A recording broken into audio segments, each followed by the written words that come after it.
Hello. Am I? Hello. Oh, okay. I was gonna say, am I still too loud?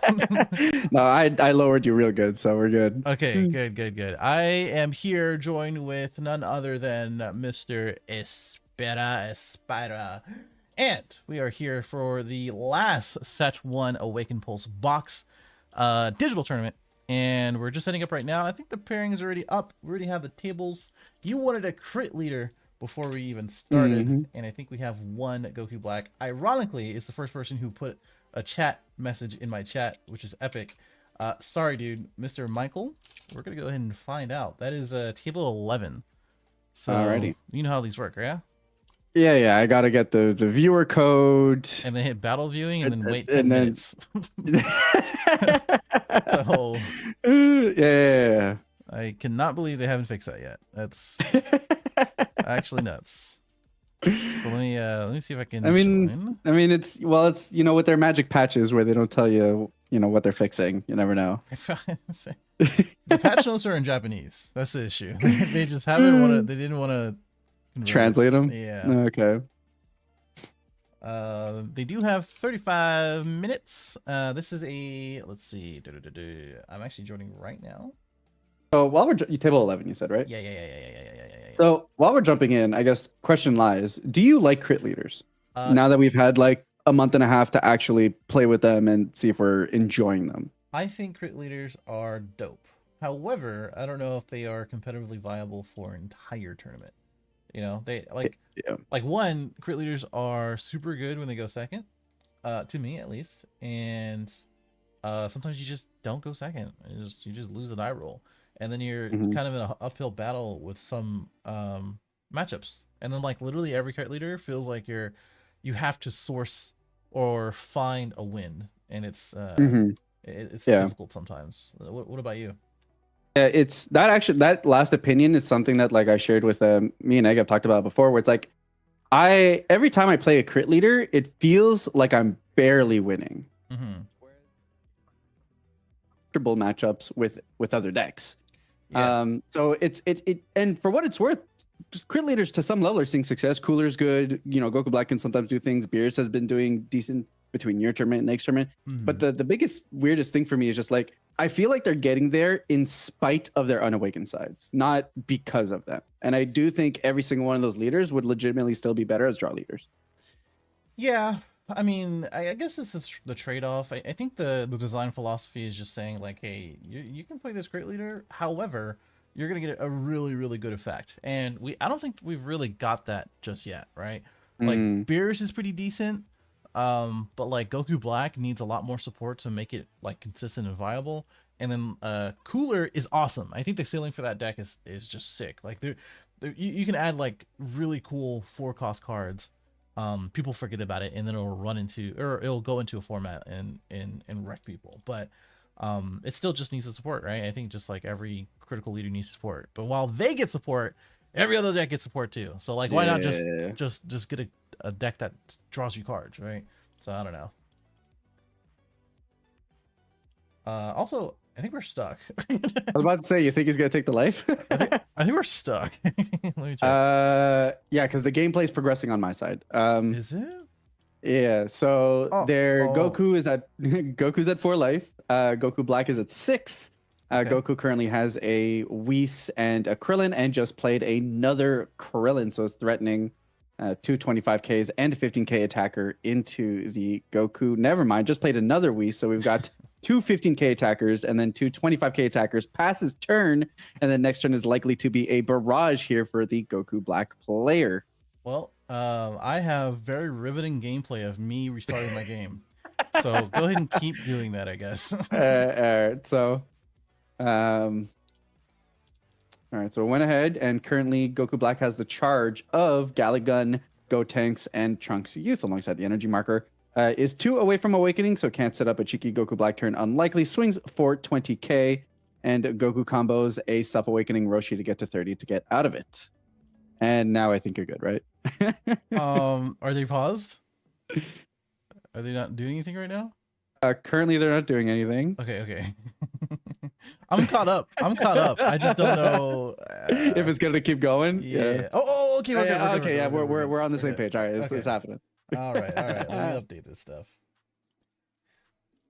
Let's see. We have Tyler Faye on, which I think this is the couple. So Tyler Faye. I could be wrong. I could be wrong. Tyler Faye and someone else. I don't want to say it. I don't want to say. I actually don't want to say it because if they're not a couple, that's gonna be awkward. So I'm not gonna do that. We do have Tyler Faye versus Michael Owens.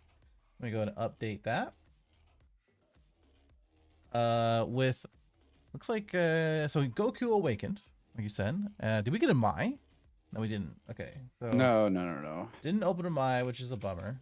Not the end of the world though.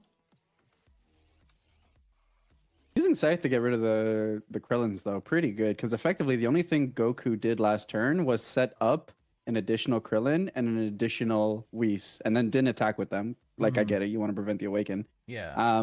Which is probably the best case scenario for using a Scythe, where your opponent decides to develop and do nothing with it. Yeah. Yeah. I mean it's a beat stick. I will say, the Red Secret Rare is a card that I am respecting way more and more as the format evolves. I think the problem is early on in the formats, it's like, oh, it's a finisher. Oh, you sneak a win. It is actually just a really annoying 4-drop for your opponent to have to deal with. It's a 30k. They have to get rid of it, or they can't commit to attacking with battle cards unless they want to do something weird. Like, it is a surprisingly really annoying card. And I think now my issue with red is just there's so many 0 combos I want to run in my deck. Yeah, I think you know, just in general, like this card is pretty cool, and I think it's just more of like taking someone down like 4-3 and then them using resources to get to remove it. And then every single time that they don't remove it and they actually have battle cards on board, it's just another threat. So I don't know, I like it more in Beerus, not so much in this leader, but it is, you know, effectively a 35k swing, which is nice. Yeah. Is Beerus your favorite red leader? No, sorry to Goku for sure. Yeah, I started at Goku saucy. Like it's annoying that it's literally just a leader that gives 5k per turn, but like it just ends up making so much of your map. Like the incidental card you save every turn makes such a big difference. Yeah, I do agree with that. I don't know. I think the hierarchy for me goes started at Goku, U7 Goku, and then Beerus, just like for playability in my playstyle. Because like every time I play Beerus, I always have a terrible time. Like even if I'm going against yellow, you know, something happens where I'm just kind of sitting there with a bunch of 10Ks that I can't use and like a 5-cost Goku on turn 3. Like I don't know. Yeah, might be my luck. Yeah, I think the way this game's playing out kind of showcasing that, like, yeah, there's not much happening. But at the same time, I'd argue the red Goku player isn't being as aggressive as he could be. No, he is just trying to starve him. Right? So like somehow you are starving yourself as the red. I mean, yeah, okay, we can just kind of go. All right, we can just kind of go for it here, right? Yeah. So it's like swing your Whis into his leader, try to get cards out of his hand, and then burn him, double strike him, something like that. Yeah. Whoa. I just gonna give him more cards though. That's the issue. Whoa. I don't know if you start with the double striker. That's a little saucy. Yeah, we swing with leader or one of the Whis for sure into the Goku Black, and then we swing into Goku, so that way we don't give him extra cards. And then, I see what he's doing. So he's gonna go 5-3 and then use the secret to go into it. Okay, I dig it. I dig it. Make him go down to 2. And then force him to go down to 2. But like now Goku Black has like a dumpy in his hand. Like what the fuck? Yeah, but like here, that's fine. That's fine because if you wanna go ahead and just dump your cards on this, I mean, I still have 3 more attacks that's gonna get rid of it, and then I still, you know, can swing leader. So I don't know. I think this is fine. I also probably never protect this Goku Black. Also, yes. I just go to 2 and then like I play Giga board control for like the next who knows how many turns. True. Yeah. I probably agree with you. Because you're up on cards with your opponent next turn, you can play, you know, assuming he has it, Zamasu into Goku Black. You can Goku Black attack into the double striker, try to get it out there. Yeah. I don't know. And then maybe like build, because like, yeah, Goku has a board, but he also has 3 cards in hand. Yeah, which is pretty interesting that we kind of got to this place. I don't know if that's indicative of just like us not um swinging, or maybe playing cards that actually get us draws, which aren't very many outside of like Master Rosie's or something. But I don't know. Yeah, I guess that works too. Yeah, I mean, all right. Very interesting. Super interesting way to go about it. I mean, I see it though. You know, trying to get it down to 2. We got a super combo out of hand, which is nice, right? We got a super combo and a Gallic gun. That's big. That's big. Yeah, it's just that super combo was, I guess it saved us a life, but Yeah. I think here, you know, you're staring down 2 pretty big threats, the double strike Goku and as well as the secret rare. I mean, not very many Goku Black players play 5-drop Vegeta. I personally do agree with playing it, and I guess we're just gonna go the route of Goku yeah, Black we're just instead. um I mean, if he's doing that, is because he's gonna go what, Goku Black into Go Tanks, get himself 2 cards back. Is that the idea? That's Or is likely. he? Or I mean, maybe he thinks he can close out the game here. I'm doubtful, but I mean, Goku only has 4 cards in hand, so when there's a will, there's a way. But we're all right. taking it. So if we do the Gotenks route, at least we'll have extra cards in hand if this doesn't work. Um, So, yeah, so like what you're saying, swing leader. If it gets through, then like, if it doesn't, we I don't cry. know. I guess we cry. What are we getting from the drop? Oh, we can get Trunks and play it and return the Double 5-drop. strike. Yeah, and then we just swing Uh, into the SCR. yeah, I like that. I think that's a solid play. Because at least then you're not gonna have to deal with. Nope. Okay. Okay. Okay, we're still doing it though. We're, I guess trunks in hand. All right. Okay, okay, Yeah, okay, yeah. yeah, yeah. All Cool, right. cool, cool, cool, Yeah, cool, yeah, cool, yeah, cool, yeah, cool, yeah. cool, cool, cool, cool, cool. Awesome, awesome. Sweet, sweet. And while we go through this, we return the Goku, etc., etc. We actually do have if I can find it. Where is my best code pairing? Oh, it's another one. We have how many players today? Let me double check. 20 something last I checked. 29, just shy of 30. Nice. Yes. So bunch of packs, digital packs for the top 4, and then first place gets the box. Hopefully we can get some other pricing for set 2. I'm thinking of getting some playmats. You know, hit up Kaizuku cards one more time. You know what I'm Whoa. saying? Maybe hit up TCG Metals. He's always loves collabing with people. Yes, I just haven't talked to him after the incident, so Yeah. I didn't want to put any pressure on him. Yeah, no, he's been pretty good about it though. He's been back on it. He's been talking to me about it. He's got a new shop. He says his metal cards are even better than ever with the new like system he has in play. So That's good. yeah. Okay, I'll keep it in mind. But yeah, if anybody has any ideas, let me know.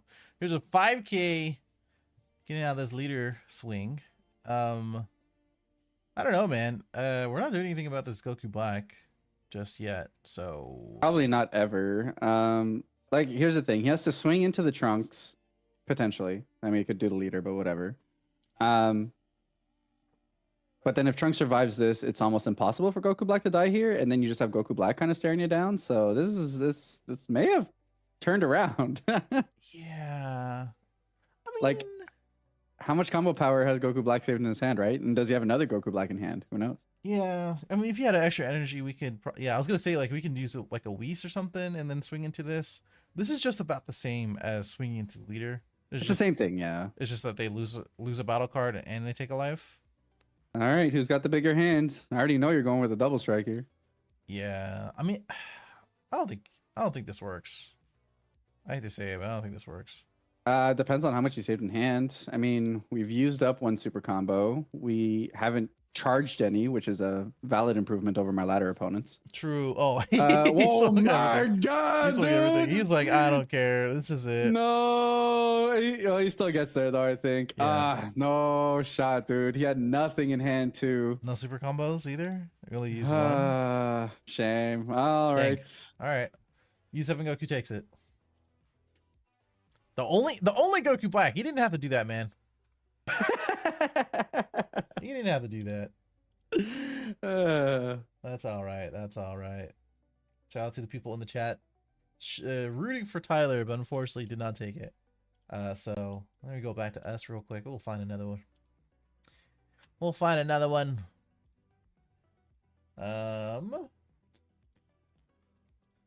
Bum bum bum. Let me see. Okay, so what I wanted to see, if I can actually get to the page. Oh, here we go. I don't know. I kind of want to see some traditional Gohan. I feel like all the tournaments I've been doing have been ignoring all the Gohans, you know?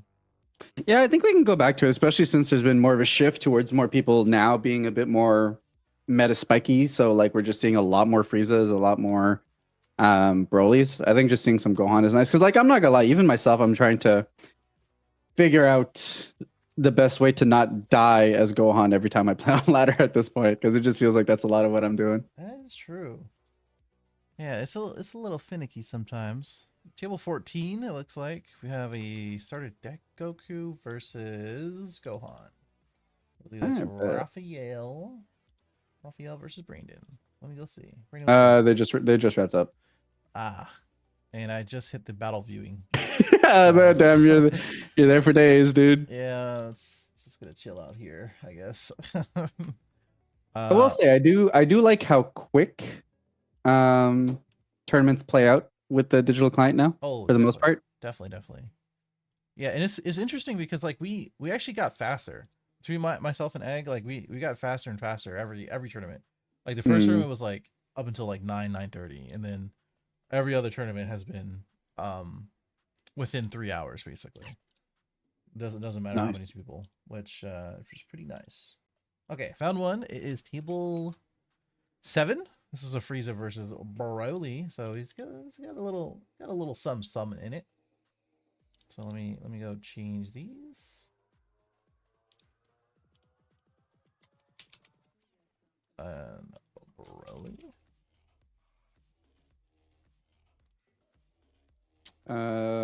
Currently looking at 2 life for Frieza, 3 life for Broly. And Frieza's tapped out. Oh, well, there it is. I hate this. I love this card when I'm playing green, but man, do I hate this card when I'm playing anything that's not green. That's fair. I hate Android 17 and 18 more than I hate 8-drop Broly. Interesting. I can see that, honestly. Because like, you know what? My opponent got to 8. Odds are the turn he plays Broly, I probably don't even die the turn it comes down. They play Android 18, 17, 18. I'm like, I just lost. Yeah. Yeah. Especially if they like the only thing I was able to establish the turn before was a 3-drop. And now it's like, okay, now my entire board's gone and you're hitting me down to 2. And then now I have to get rid of a 40k if I want it. Oh my God. Yeah. Yeah, it's pretty tough. I think I like it. You know, we got another one introduced. Another double striker, right? It's a 6 cost? 5 cost. Yeah, yes. So it's a 6 cost Gohan, yes. 35k with 10k combo, but it only gains double strike if you have a Goku in your drop. Right, which isn't too hard. You know, no, it's essentially free for the most part. Yeah. I mean, I would say 1-drop Goku and 5 cost Goku are pretty much the main targets for that. Just to make sure. So that's nice. Yeah. Do we save this? Never. Because like your opponent's representing 2 gigantic meteors on top of this android. So yeah. But I guess the argument is that like you can't win without the cooler. Like I think that makes sense, right? Like we legitimately cannot win this game without cooler right now because odds are like maybe next turn we establish like now I would protect it. Like there's no reason not to. Yeah. Knowing that we do. I think you still go for leader because that's one extra card. Even if they have the super combo, you may as well just like threaten the win. Sure. Well, I think I thought the initial goal, what he was going for, was to just get another card out of the leader so that then, Yes. you know, androids could go into the leader afterwards. I thought that was the idea. But like now Yes. that he has cooler, you feel much more comfortable because you have an attacker, you have leader attack, opponent has 4 cards in hand, and then potentially you can golden them. You can golden the Broly for game. So Yeah, but what is our hand? What is our hand for us not to go for game there? That's I don't know. I mean, we saw a 10K. Like already at 50K, I would consider going into Frieza here. How many super combos has Frieza used? None. So aside from the one that he used to protect Cooler, so I guess that kind of makes sense. But yeah, you end up in the same position as if the Cooler lived, than if your opponent just died. So I think you go into the leader every time here. yeah. But, and then what? Golden Frieza, keep androids locked down, attack into Gohan or something like.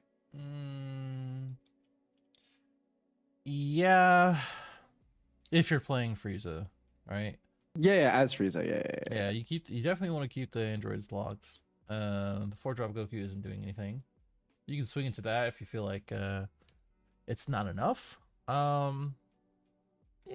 bit of an awkward position. It just all depends on what our Frieza player has in hand. And it's interesting because like in yellow, Broly's like the last leader that you want to see in a lot of scenarios where you have like 20Ks in hand. But I guess we're gonna go the Frieza route. Probably go ahead and swing into the. I mean, I would just swing into the. I guess you can put a 5K on here. You know. Make sure I mean, I understand attacking into the Goku. You probably more so guarantee that it's actually going to go. But like, if your opponent has nothing, at least you get rid of the more threatening card. But yeah, pretty much. As long as Broly doesn't have Broly next turn, I mean, Cooler kind of takes care of it on its own, right? So we know that Broly had 25K combo in hand when he passed, so he could have swung for 65 on the Frieza leader. Yeah, and that's a hefty amount. Like you need what, 2 super combos 10K? So well, so what happens here? Are we charging to 8? I mean, if we have an option to play Broly, I think we do that. I think you have to close game here if you can. And we don't. Okay. We do not. Okay. Yes, but the card that says, "Why are you even playing yellow?" Yeah. But now you have no hand. That's fine. We draw. Oh, we pitched a gigantic? Dude, what are we doing? So we had the gigantic last turn. Yeah. Unless we had the secret rare, who knows? But yeah, it's possible you just drew into it. Yeah.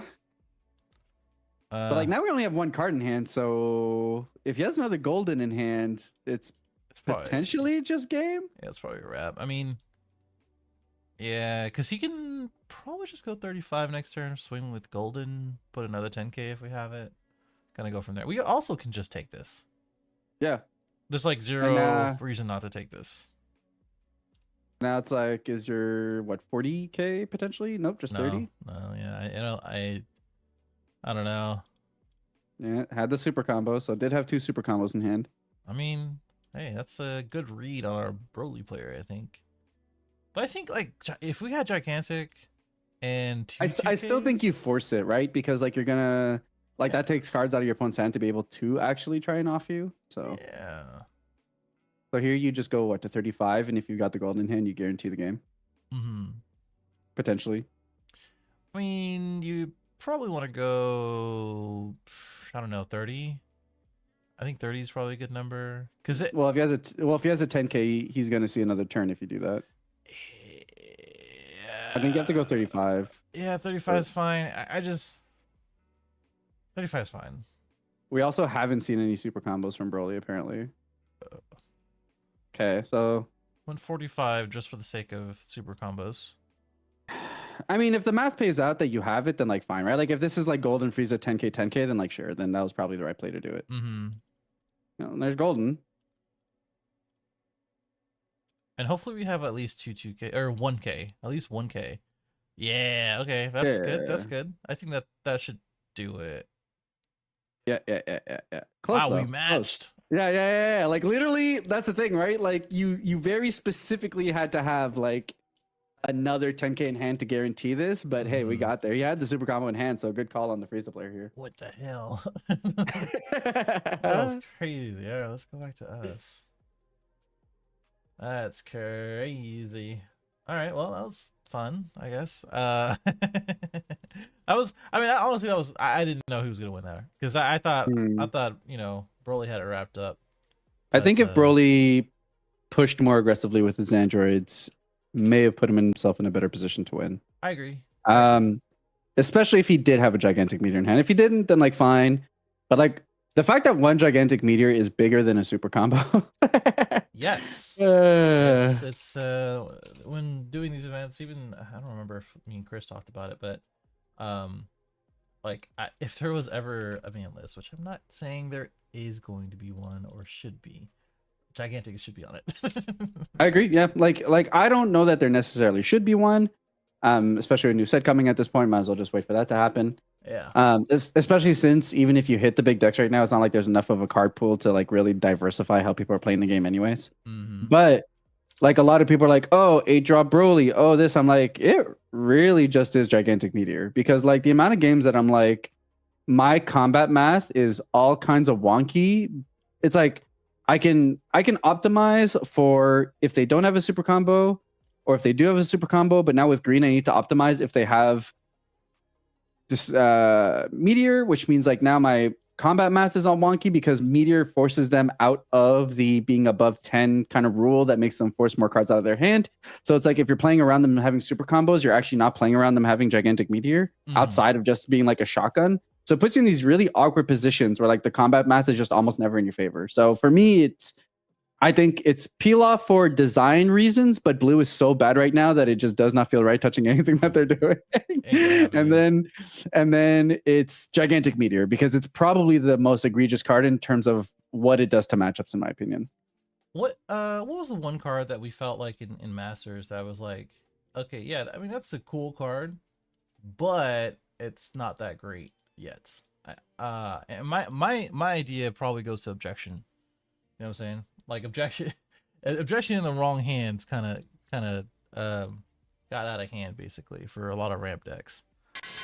Bad ring laser.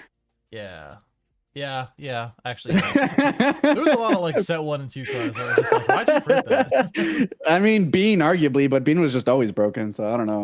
Yeah, well it's got its just desserts eventually, so it's not too bad. Yeah, so I think a lot of early game cards that had like innocuous effects but became more important because like general effects turn out really more powerful when you have like very powerful archetypes backing them. So yeah, for sure.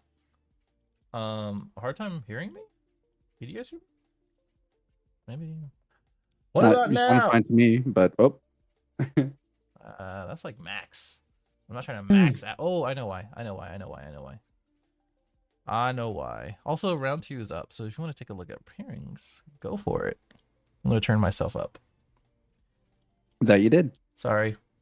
That's all right.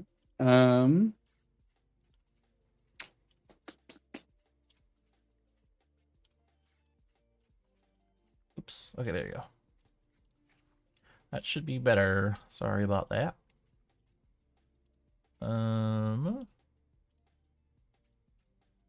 Stretch, sir? Okay. Okay, Vic. Okay. 1 second. Okay, there you go. I do like what you guys have done now where you ask for the leader in the form. So it makes it just so much easier to be like, yes, I would like to watch this. Yes. And it's more of a it's one of those things like it gets harder if you don't do it now. Because now we can just like copy it and be like, okay, just add the new leaders every set. But yeah, I totally agree. Let's see. I mean, Lucas Martinez is on androids. Yeah, we can take a look at that. I don't think I've seen him just yet, so he might be new to us. He's at table 12. Yes, sir. Versus Aaron Sanchez, who is Broly. Yeah, on Broly. So I don't know if you want to see the green mirror, but I do think that there's a lot of interesting factors when we're talking about the green mirror when androids are involved, because androids, it's like their ramp is slower than Saiyan ramp, but it's more consistent and can continue into the late game. So androids actually end up being the best deck that can do things like drop a Broly and then have backup of 2 to 3 gigantic meteors. Like that's not uncommon for that deck in that specific matchup, which oftentimes, if you can lend yourself into that position, does make me feel like often androids can be in a stronger position against Broly. Yeah, I can agree with that. I think I also feel like it's just you know, we eventually will have to step away from the generic stuff for Android 17, and I think, I mean, just see the new card today. I was gonna tell you, I was like that the new card is like the step in the right direction, basically. Yeah, that card's so for the uninitiated, it's a 4-cost 17 and 18 with 10k combo power, 20k power. That says on play, send 2 of your energy to the drop, and then take 3 androids from your drop and put them in your energy. So effectively, it costed you 1 and you ramped by 1. Yes. So, I will say it's weird how they're like making everything generic except for Android 17 though. Almost everything Android 17 does is like leader locked, which I thought was very interesting. Yes. I mean, you're pretty much incentivized to play all the androids there. It took me a second to understand, like, what are you even talking about? Like 3 androids? Duh. It's because you can just charge them first and then just have and then get them back in the drop. I'm like, wow, I'm kind of dumb. No, that's fine. I mean, it's a little weird. It's like I think the biggest thing is that the deck just really is pushing you to play not just Saiyan ramp. Yeah, I don't know. It's interesting, but the card's good. Card's very strong, especially since you can go like back to back. There's no limits on that, or you could do that into destructive strength if you're only on 4. Yeah. So I think it is one of those cards that is like innocuous enough to be like, oh, it's just a free body, but like is potentially one of the biggest cards to actually make Android 17 distinct enough and viable enough to actually consider playing over something else. Like, yes, this gets me excited to want to play that deck because committing 1 card or committing 1 energy to get a 20k on board while still ramping is a really big deal. Correct. I do agree. Also, Table 12 has not joined, so I joined this Broly versus Burris instead for now, and we'll have to go chase the 17 player hopefully. But yeah, I totally agree. I think in general, you know, every deck is hopefully going to get some more identity. I've said it before where I am very tired of tournament power in general, so I hope that we just leave tournament power eventually, you know? Yeah, the question is like, I do think it's one of those things that'll get better over time as they commit more, like as the stabilization of the client gets better, they won't have to take as many considerations of the client when being more diverse about their decisions about the game. Like in set 2, Perfect Cell awakens into Perfect Cell, right? And it's like, why do they do that? Well, maybe they're saving on model design time or something like that, right? So wait, hold on. It's Perfect Cell and then Perfected Cell, because it's Perfect Cell 2, right? Because he came back after he blew up. Sure, after he dies and got the Zenkai boost or whatever. Exactly. Whatever, dude. That's exactly what it is. All right, well, guess what? If I ain't buying it if I don't see Cell explode during his awakening animation. Fair. So. Fair. That actually would be sick. Now that I think about it, sick. Yeah. If you awaken and it's just an explosion and he just comes back walking through like a badass. Oh my god. Thank you. Hopefully they actually do that.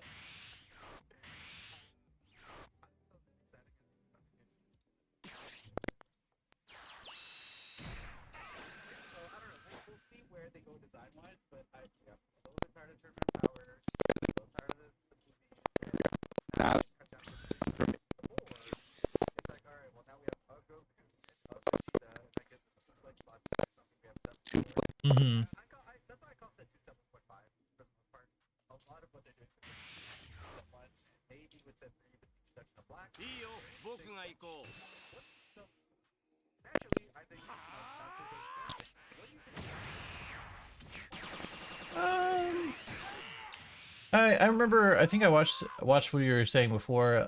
For purple and Digimon, I think it should be something similar. Like get stuff into your drop and then interact with it. But also, since we don't have like a warp or anything else like that, I wouldn't hate where we can put stuff from the drop on top of our deck and then play the stuff on top of the deck type thing. You know. Sure. That's kind of where I am with it.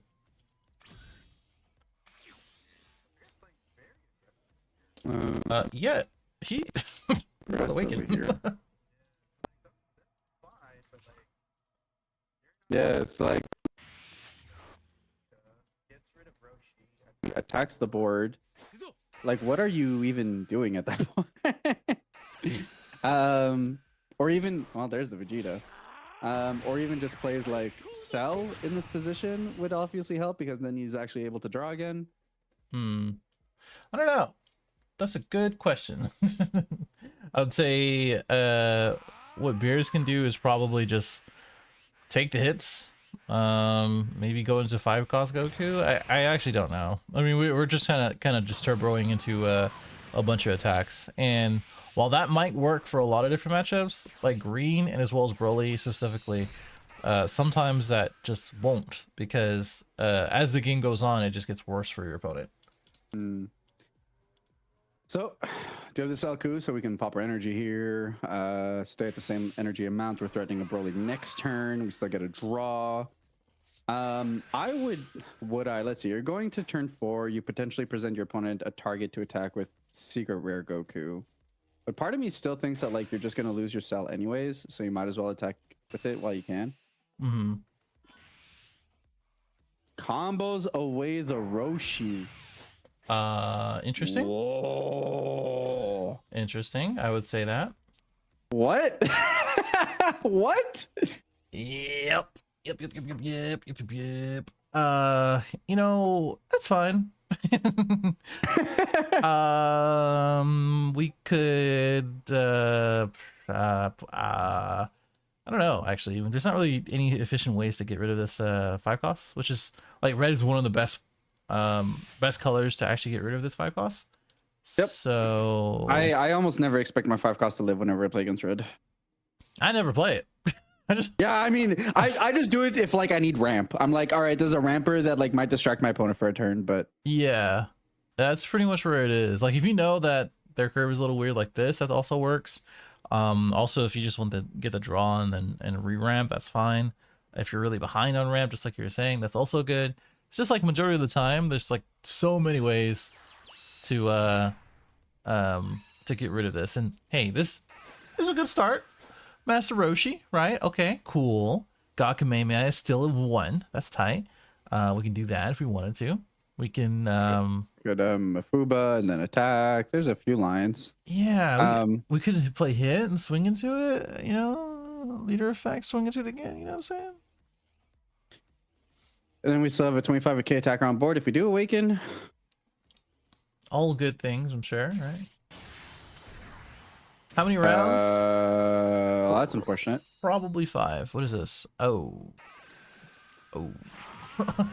Had we saved our 1-drop Roshi, we could have done that while using our leader ability, unfortunately, but yeah. Well, it's tough. Well, either way, it's at least a target for the leader to attack into without having to waste a combo to try attack into Broly, so there's that. Yeah, we might combo here. It's gonna be our... What was that? Hold on. Oh, that was our Roshi. Okay. Yeah. I don't know about this. I feel like Broly was gonna let that die anyways, but... Yeah. It's a possibility. No, hey, at least you got 2 25k attackers, so like... True. Sucks to say, but probably should be attacking into for 35 just to force more cards out of Broly's hand. Especially whenever they don't have the energy up, being able to apply pressure without them ever being able to use Gigantic Meteor defensively is pretty big. Yeah. Yeah, I wouldn't be mad at trying to go ham here, like even going to 45 if you really wanted to. Just because like these next 2 turns are going to be kind of rough for you. Like if they play 17, 18, or if they play Broly, both of those are pretty annoying for you to deal with. Yeah. We'll pop the 3 costs. We can leader effect if we wanted to. Swing into the 2 cost. They can waste a card if they really want to. I don't think that's the best way to go about it, but you know. Yep. Fine. I don't know that you bother. I mean, if you bother trying to protect it, you can save yourself one Broly hit. But I don't even know if that matters. You might just actually want the card. Mm-hmm. Yeah, that's what I was feeling. Cause like this Broly swing is a super combo 10k, which doesn't feel good. It's like most of people's worst nightmare. That's my threshold. The moment I need to dump more than the super combo, I'm like, ugh. Yeah.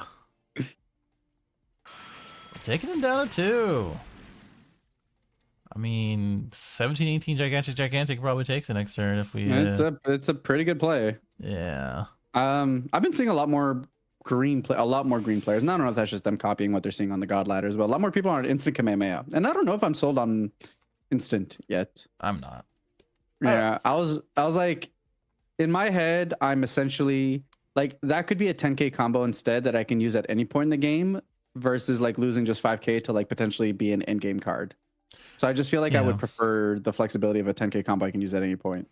Yeah, I don't know. I think it's good when you are about to go for game, right? Like there's just a bunch of energy you just don't need, so you may as well just throw down 2 to 3 instant Kamehamehas. But just like you were saying, I think it just feels better just to have the flexibility. So I think it's the 10Ks are better. I've also just like have been switching around ratios for everything. Like I started out not having Android 18 in my Gohan and Broly builds, and then I was just like, I'm just gonna play her. She's just good. And then like other times I was just like, why am I playing her?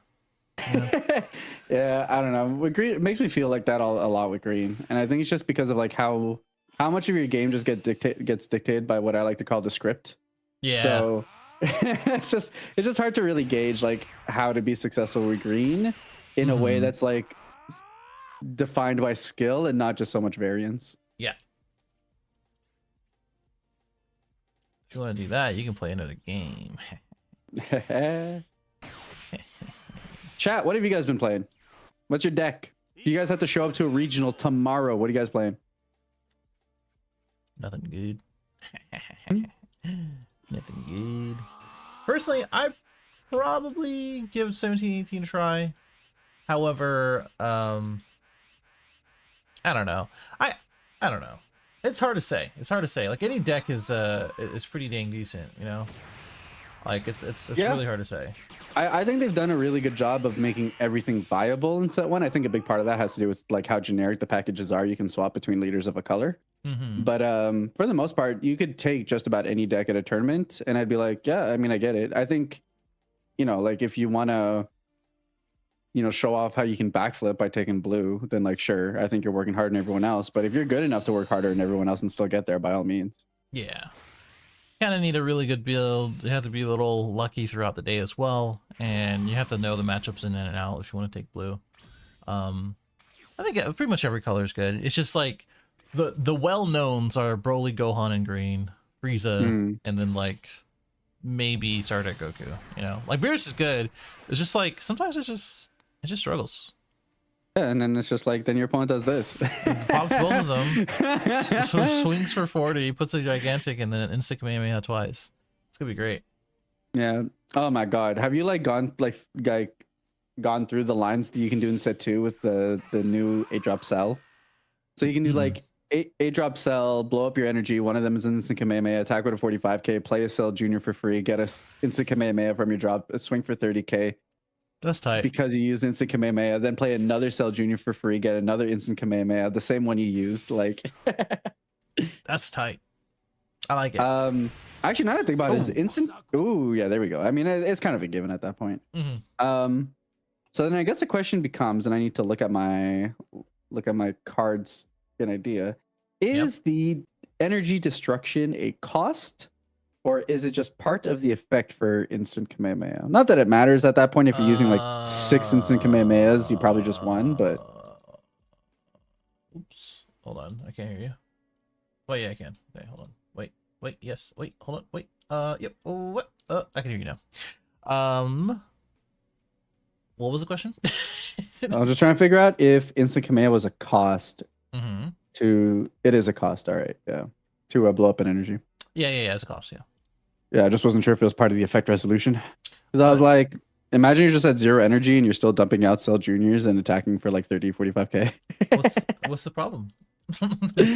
I see no problem with that. God. Yeah, so that's the thing. People are freaking out about 8-drop Cell. I'm like, I don't necessarily think I have an issue with 8-drop Cell because I think getting to 8 in set 2 is going to be really hard. I think aggro strats are going to get way better.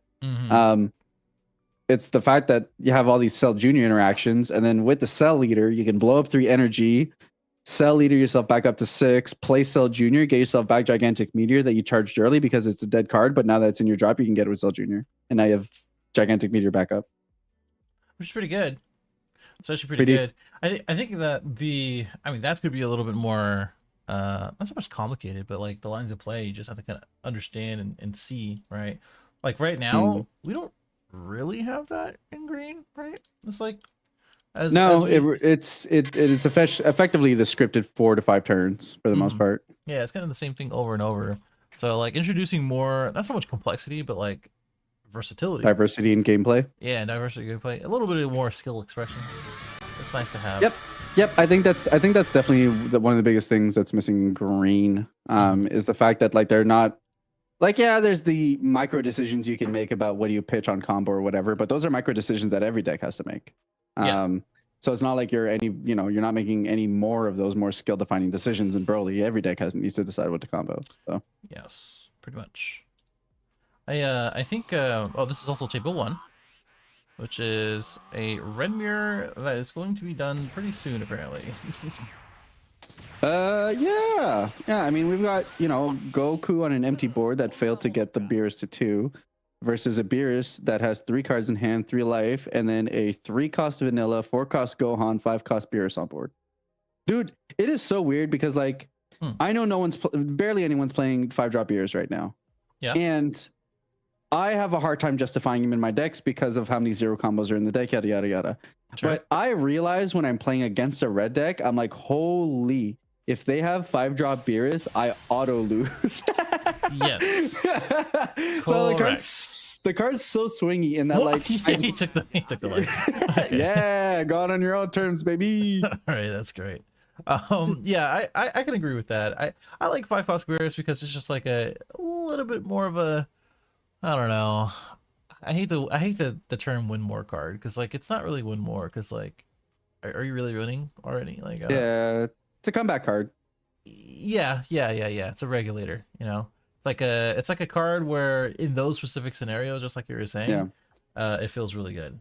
Yeah, I think I haven't played a Beerus build in a while because like I said, playing crit leaders I feel like I'm having a hard time when I play crit leaders, but if I was playing Beerus, I would probably include it just off the back that it can also clean up a 5-drop double striker, which I think is a lot of good flex. At that point, it's probably justifiable to worth running it because it's legitimately like a real board clear against everything but green. So yeah, and Goku Black, but that you do something different in the Goku Black matchup anyway. So correct.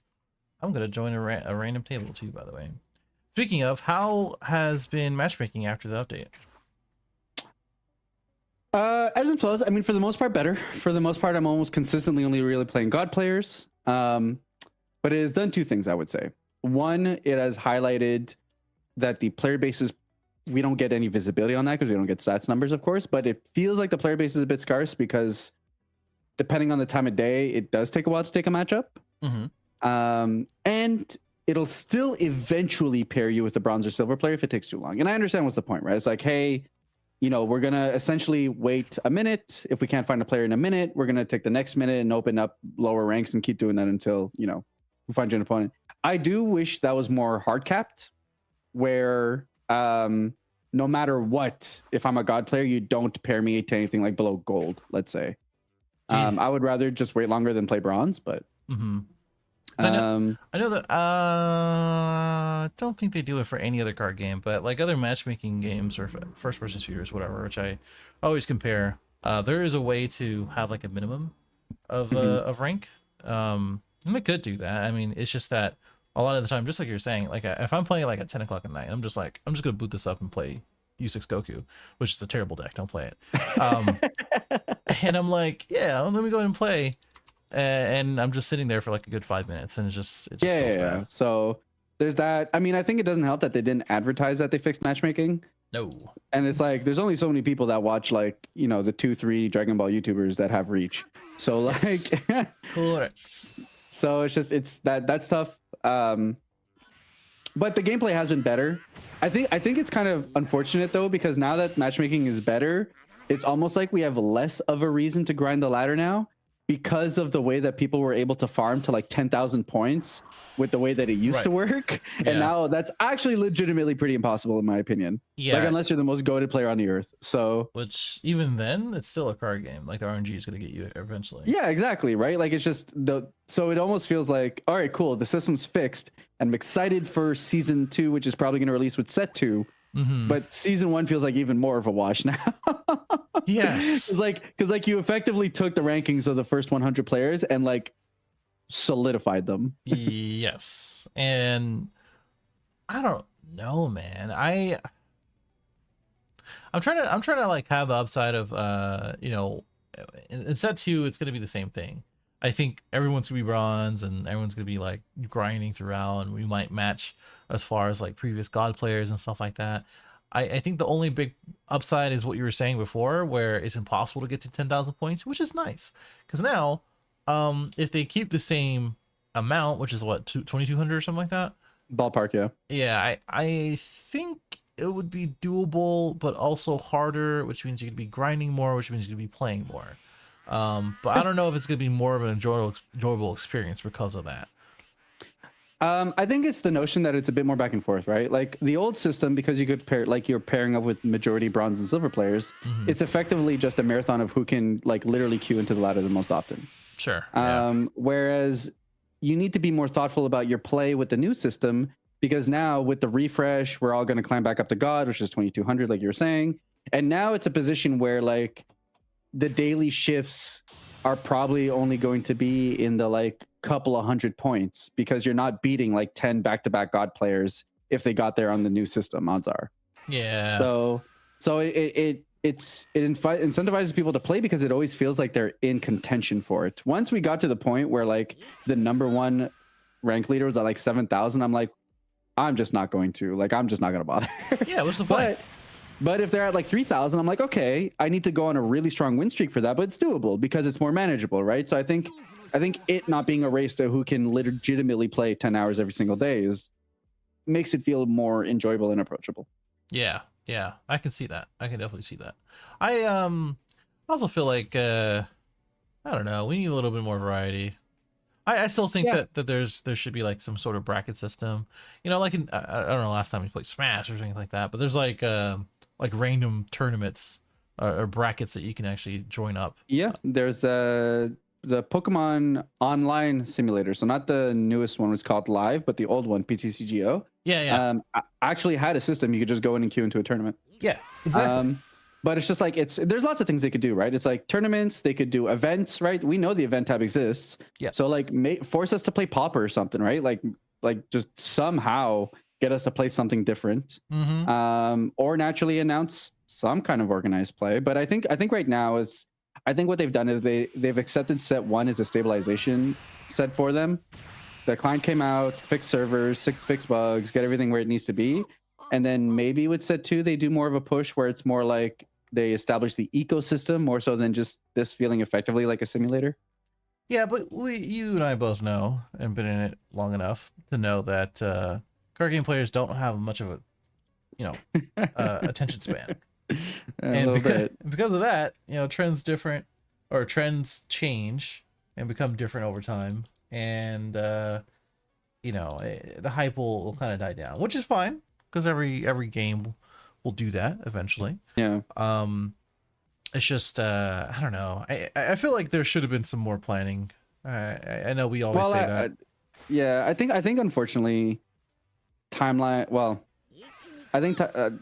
naturally get like forced because they need the client to come out at the same time as the physical card game. It's the whole like point of like this whole thing existing. So I do honestly think that like there's a level of planning, but also just they just didn't have the time that they wanted, unfortunately. And totally. How much that played into it, who knows? But, yeah. That's totally what it was. I think it was more just like you're saying, just finding out what works and what doesn't, fix the bugs, and then kind of go from there. But and then they saw like idiots like me at awake at midnight on February 29th, just trying to wait to stream this damn thing. True. Good. This is an interesting match, by the way. 85. I think that should do the trick. I mean, it's like, you know, it's only 3 super combos. Koriwa. Yeah. Yeah. Nah, that's it. You would have. No. No, not the freezes too. No. Damn. Close. Yeah, pretty close. All right, well, that'll do it. I think that was one of the last matches. Yeah, what's up? Yeah, from the looks of it, I think there's only one more potentially still going. I will say, though, that regardless of all that, there's still a few things that I find more thrilling than an endgame shotgun. Like, it is probably the most, like, if Bandai really wanted to buckle down on, like, the parts of their game that really make it exciting to play, there is so much marketing I would put into the endgame shotgun because it is easily the most hyped thing about their game. I agree. Also, the most, like, gut-wrenching sometimes. Yeah, no, it's like I'm sitting there, I dumped out, I'm like, how many super combos you got, right? And then they play 1 and then 2, I'm like, fuck. Like, yeah, it's one of those things where, like, it is the most visceral feeling, and it's where you can get so much emotion out of players. Like, it's every time I think about the Dragon Ball Super card game and, like, the dilution of it, the entire game dilutes down to the shotgun. You play out your cards, you remove things from board, you try to attack your opponent in a certain way to solidify the endgame shotgun. So yep, exactly. That's exactly what it is. It just feels bad when they have 4 super combos and you're like, okay, cool, I couldn't really do I mean, it's like, all right, anyway. That's just how it is, dude. It's a card game. I see why you guys printed gigantic. Thank you, appreciate that. There's only about 1 or 2 games going on, if that. I'm gonna wait for the 3rd round. Blazing through these rounds. Blazing through. We only have 1, 2, 3, 4, 5, 6 undefeated. So we should have 5 rounds today. If I do the math right, maybe. Who knows? But why don't we take a quick break so I can use the bathroom? Okay, bye.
All right, we're back with round 3, joined by Mr.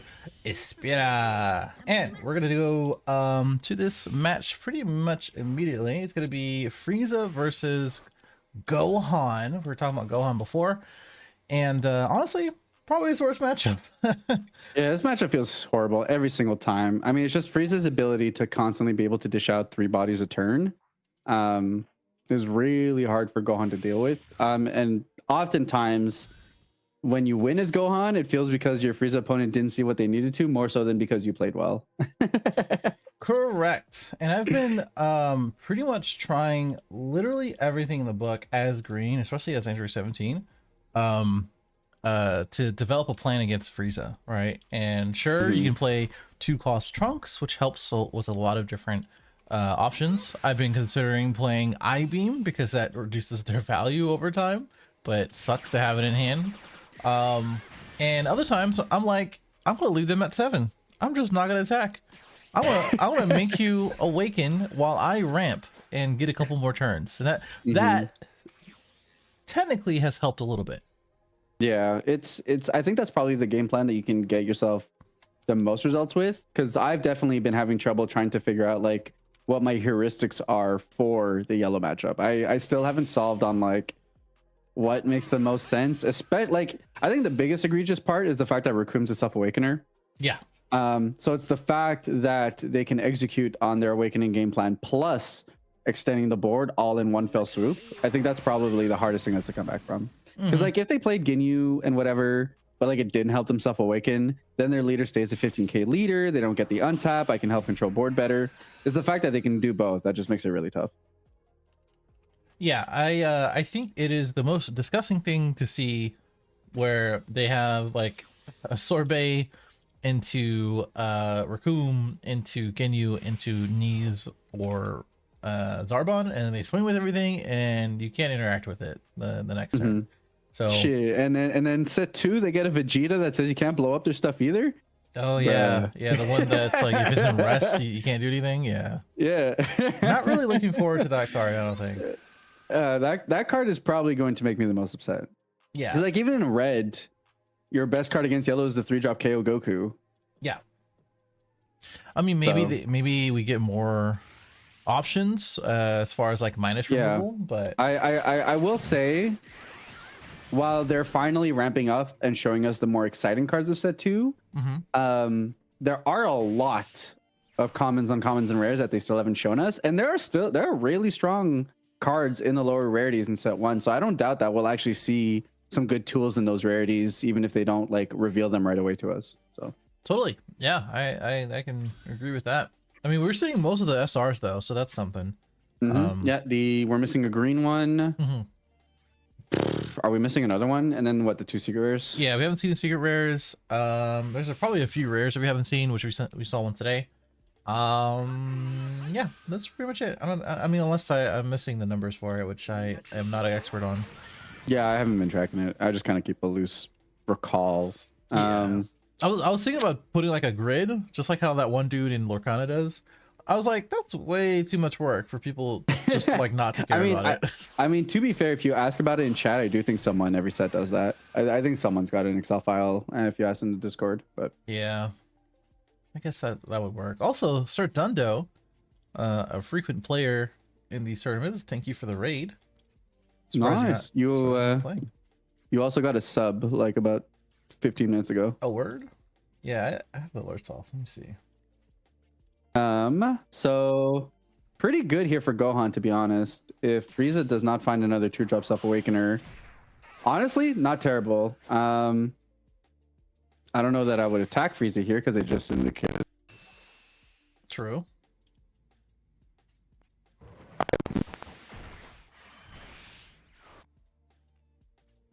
Oh no, you're a robot. Oh no. Hold on 1 second.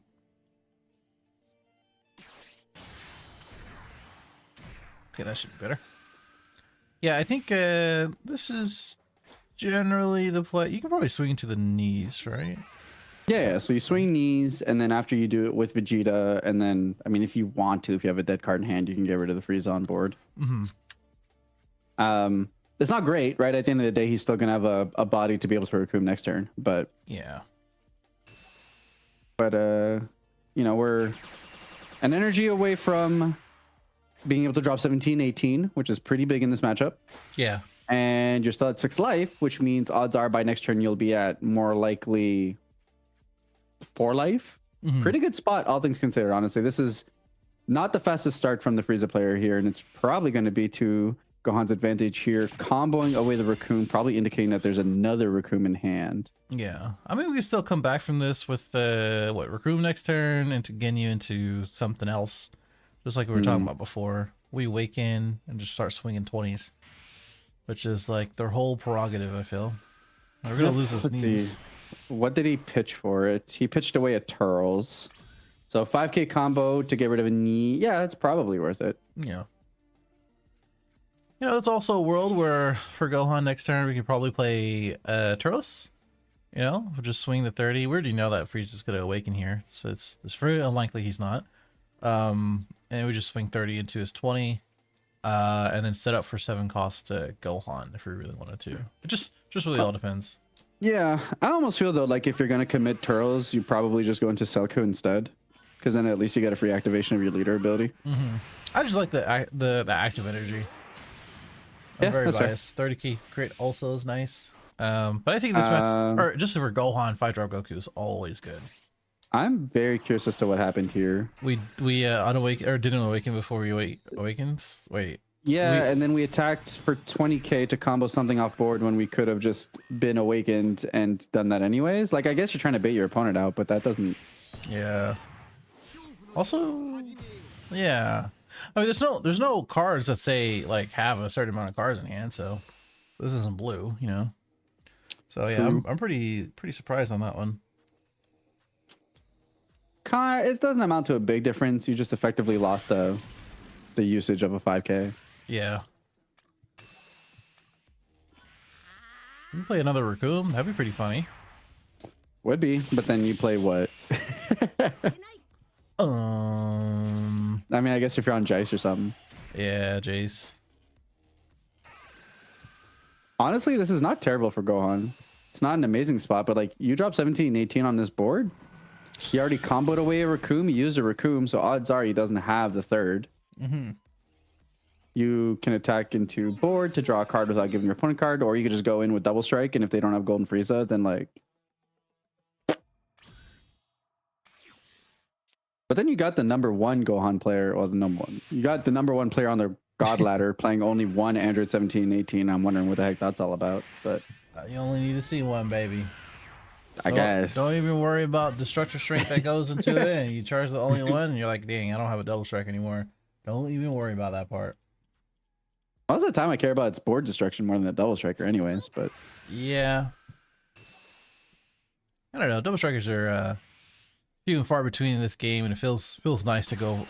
Oh, no, for sure. Don't get me wrong. I don't know if I'm not bold enough to play a deck without a double striker. I know some people play like certain blue decks without them or whatnot, but I am not that person. Here is the Android, and now the game definitely feels like it's shifted. Oh, definitely. Especially only having 6 cards in hand for Frieza. Yeah, Frieza Gohan has 10, has 4 life buffer. Like, there's a very comfortable, even if you Golden Frieza here, like, all right. Cool. It's very comfortable position for... Yeah, so unfortunately, just not getting the aggression out fast enough, and Gohan being in a pretty cozy position here. Yeah, this is good. This is really good. Yeah, I think your best bet is 5-drop Frieza though, just to threaten a little bit of damage, and also. Oh yeah, you have to just hope they don't have more top end. Yeah. Especially since as Frieza, you're never getting rid of this Android 17, 18 off the board. So yeah. Bit of a bummer.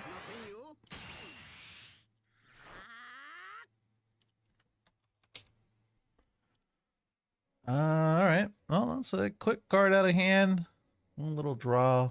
And if you got it, 5-drop Frieza is good. Yeah, here I probably would have comboed the 10k to just try to get more cards out of hand. But yeah, this is the only play you're ever making. Yeah. You could go to 40, hope for the best. Could combo this one off, yeah. Go to 45. Sure. I don't know. I feel like unless they have a way to remove it, which of course they have 7-cost Gohan, putting him down to 2 and then just keeping on board might be a play. But we get out of it and down to 7 cards in hand. Okay. Yeah, especially since the only way they get out of it is with the secret rare. So yeah. Or Broly, but we're not there yet. Yeah. I think 5-drop Goku might be pretty good here. You know? Oh yeah, 5-drop Goku is a super solid play here. I mean, it allows you to use your leader ability now indiscriminately. Your opponent has more important threats that they're going to want to deal with, so they kind of just forget that it exists. It allows you to have the energy next turn for Broly plus this gigantic meteor. Life Han. I know a lot of green decks have been way higher on Life Han. Also, going to 5 life is super annoying. Having a 35k attacker is super annoying. Yeah, especially a draw. Yeah, because there's a world in which the opponent like plays another Golden Frieza next turn, and that's really annoying to deal with, the double Golden Frieza. But, yeah. What do we charge? Do we charge the Gohan or the Broly there? It's always the one on the furthest right, so we charge the destructive strength. Oh, what the heck? Oh, I didn't. No, that's not true. No, I lied. Really? It's Gohan. Yeah, you charge a Gohan. Oh, okay. Yeah, it's dumb because they don't like organize it in They the don't. preview, and then you have to click it. I was like, wait. Yeah, the ordering's mixed up. That's all right. Okay, getting out of the 20. There's a 5-drop. I mean, all right. Pitch a card you don't need. Let's see, is 0 cost and or destructive strength, and it was neither. It was a Goku. It was a Goku. Just reveal the card to me instead of throwing it right to drop. Yeah, isn't that annoying? You have to click on the thing because you can click on the whatchamacallit, the history, but the history always goes away when someone does something. Yeah, same thing with all the menus. If you're looking through their drop or their energy, it shuts down the menu you're looking at. Oh my god. Who thought that was a good idea? And sometimes the abilities don't even show you. So like if you peel off something out of your drop, the game history will not show what was picked up. So you better be paying attention. Take a good guess. Yeah, and then if I crit my opponent or they discard something, it just always sends it to drop as opposed to showing me what they discarded. That's tight. So I always have to click the drop and then drag all the way to the right. I was always mad that it didn't add the numbers for the combo, but like he was like, just click on it. And I was like, what are you talking about? And then if you just click on it, it actually works. I was like, yeah, oh. I mean, I do think for the sake of simplicity of the game, it might have been better to just do the math on the card itself, but it's not a big deal. It would have been nice if it was a toggle, I think is what the biggest thing is, but toggle or just like show under it. It's literally the same programming, right? I'm just move it. It's the Patrick thing. Move it from here and put it under. Yeah, well, it's fine. Quality of life. Or on hover. Hover would be nice. As opposed to having to click, you just hover. It says like total blow. This should just get us in the UE department, you know. just get us in there. Quality of life. I don't know that you can afford to play board control here, buddy, especially since you're not going to combo anything. He might. Little sneaky death ball. Oh, never mind. I mean, I guess if this forces a card out of the opponent's hand more than attacking the leader, because if you attack the leader, you're just going to take it. So I guess to that end, what you're effectively doing is forcing a card out of your opponent's hand and then potentially putting yourself in a position to survive next turn. And Kui helps that a lot. I like Kui a lot for this matchup specifically. I mean, it effectively usually says you can live to see another day. Yeah, Kui is pretty annoying. But that's all right. You know, a lot of people don't end up playing Broly against yellow decks because, like, one, like you just never get there. You just never get there. And two, like, what are you really doing? You're just popping a whatchamacallit, a Frieza. Like, we should be doing other stuff. But I think, yeah, Kui is pretty annoying because, like, now you have to decide between the 50k and the double striker. To me, I think 50k is fine. You just go for the 50k, and then if you have another, well, I think you attack with leader, see if he bites to block that. Oh, sure, yeah. Because like no matter what, if you attack with a battle card, he's just gonna you essentially negate 2 attacks with the Kui. Well, we're both wrong because we're gonna go ahead and block. Yeah, so that's what I'm saying. No matter what happens, if he attacks with a battle card here, he's effectively losing both his attackers. Yeah. Which is why I would probably attack with leader first and see if I could at least beta block there, so at least one of them get through. Yeah. That's probably right. This is a fine play though if he's got another android, if he's got a Broly. Yeah, there you go.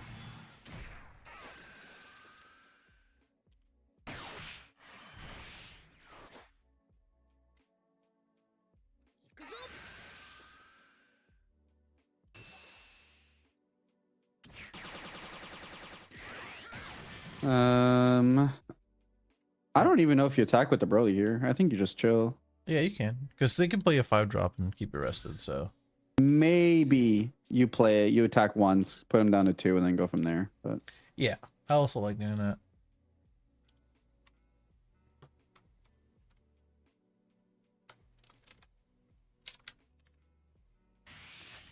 Okay.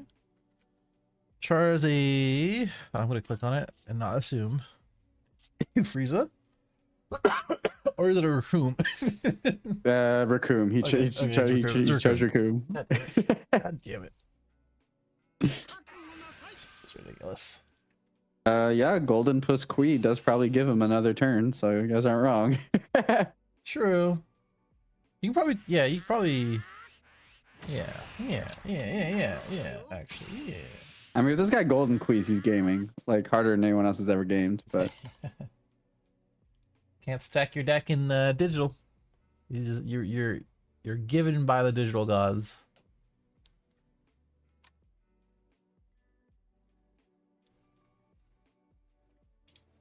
The suspense. Less suspense. We're in the tank. A little bit. I mean, it depends on what your hand is. Because, like, our Gohan player has been playing very good defense for what it is. You know? Yeah, hasn't been taking damage. I think some of the combos could have been optimal. Oh, he's gonna okay, so Golden the Broly? Yes. And you may swing into the 17-18. That is probably what's happening. by using the Frieza's combo, sure. Yeah, pretty much. Yep. Yeah. Yep. Can we get a yup in the chat?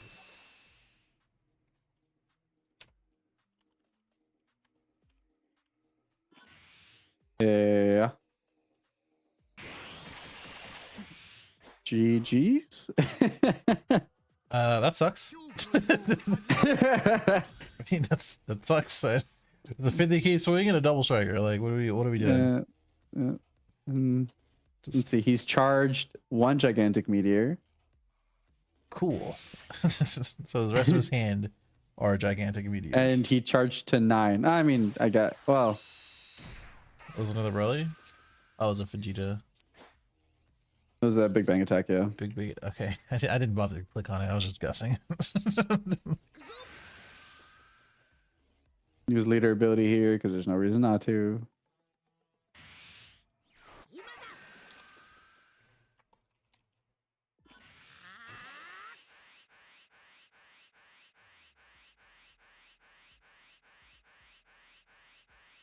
That was really that's not a good spot.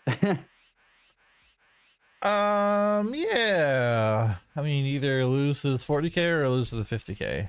Like, unless your hand is like super broken and you draw super broken from your life, I don't think you're getting out of this.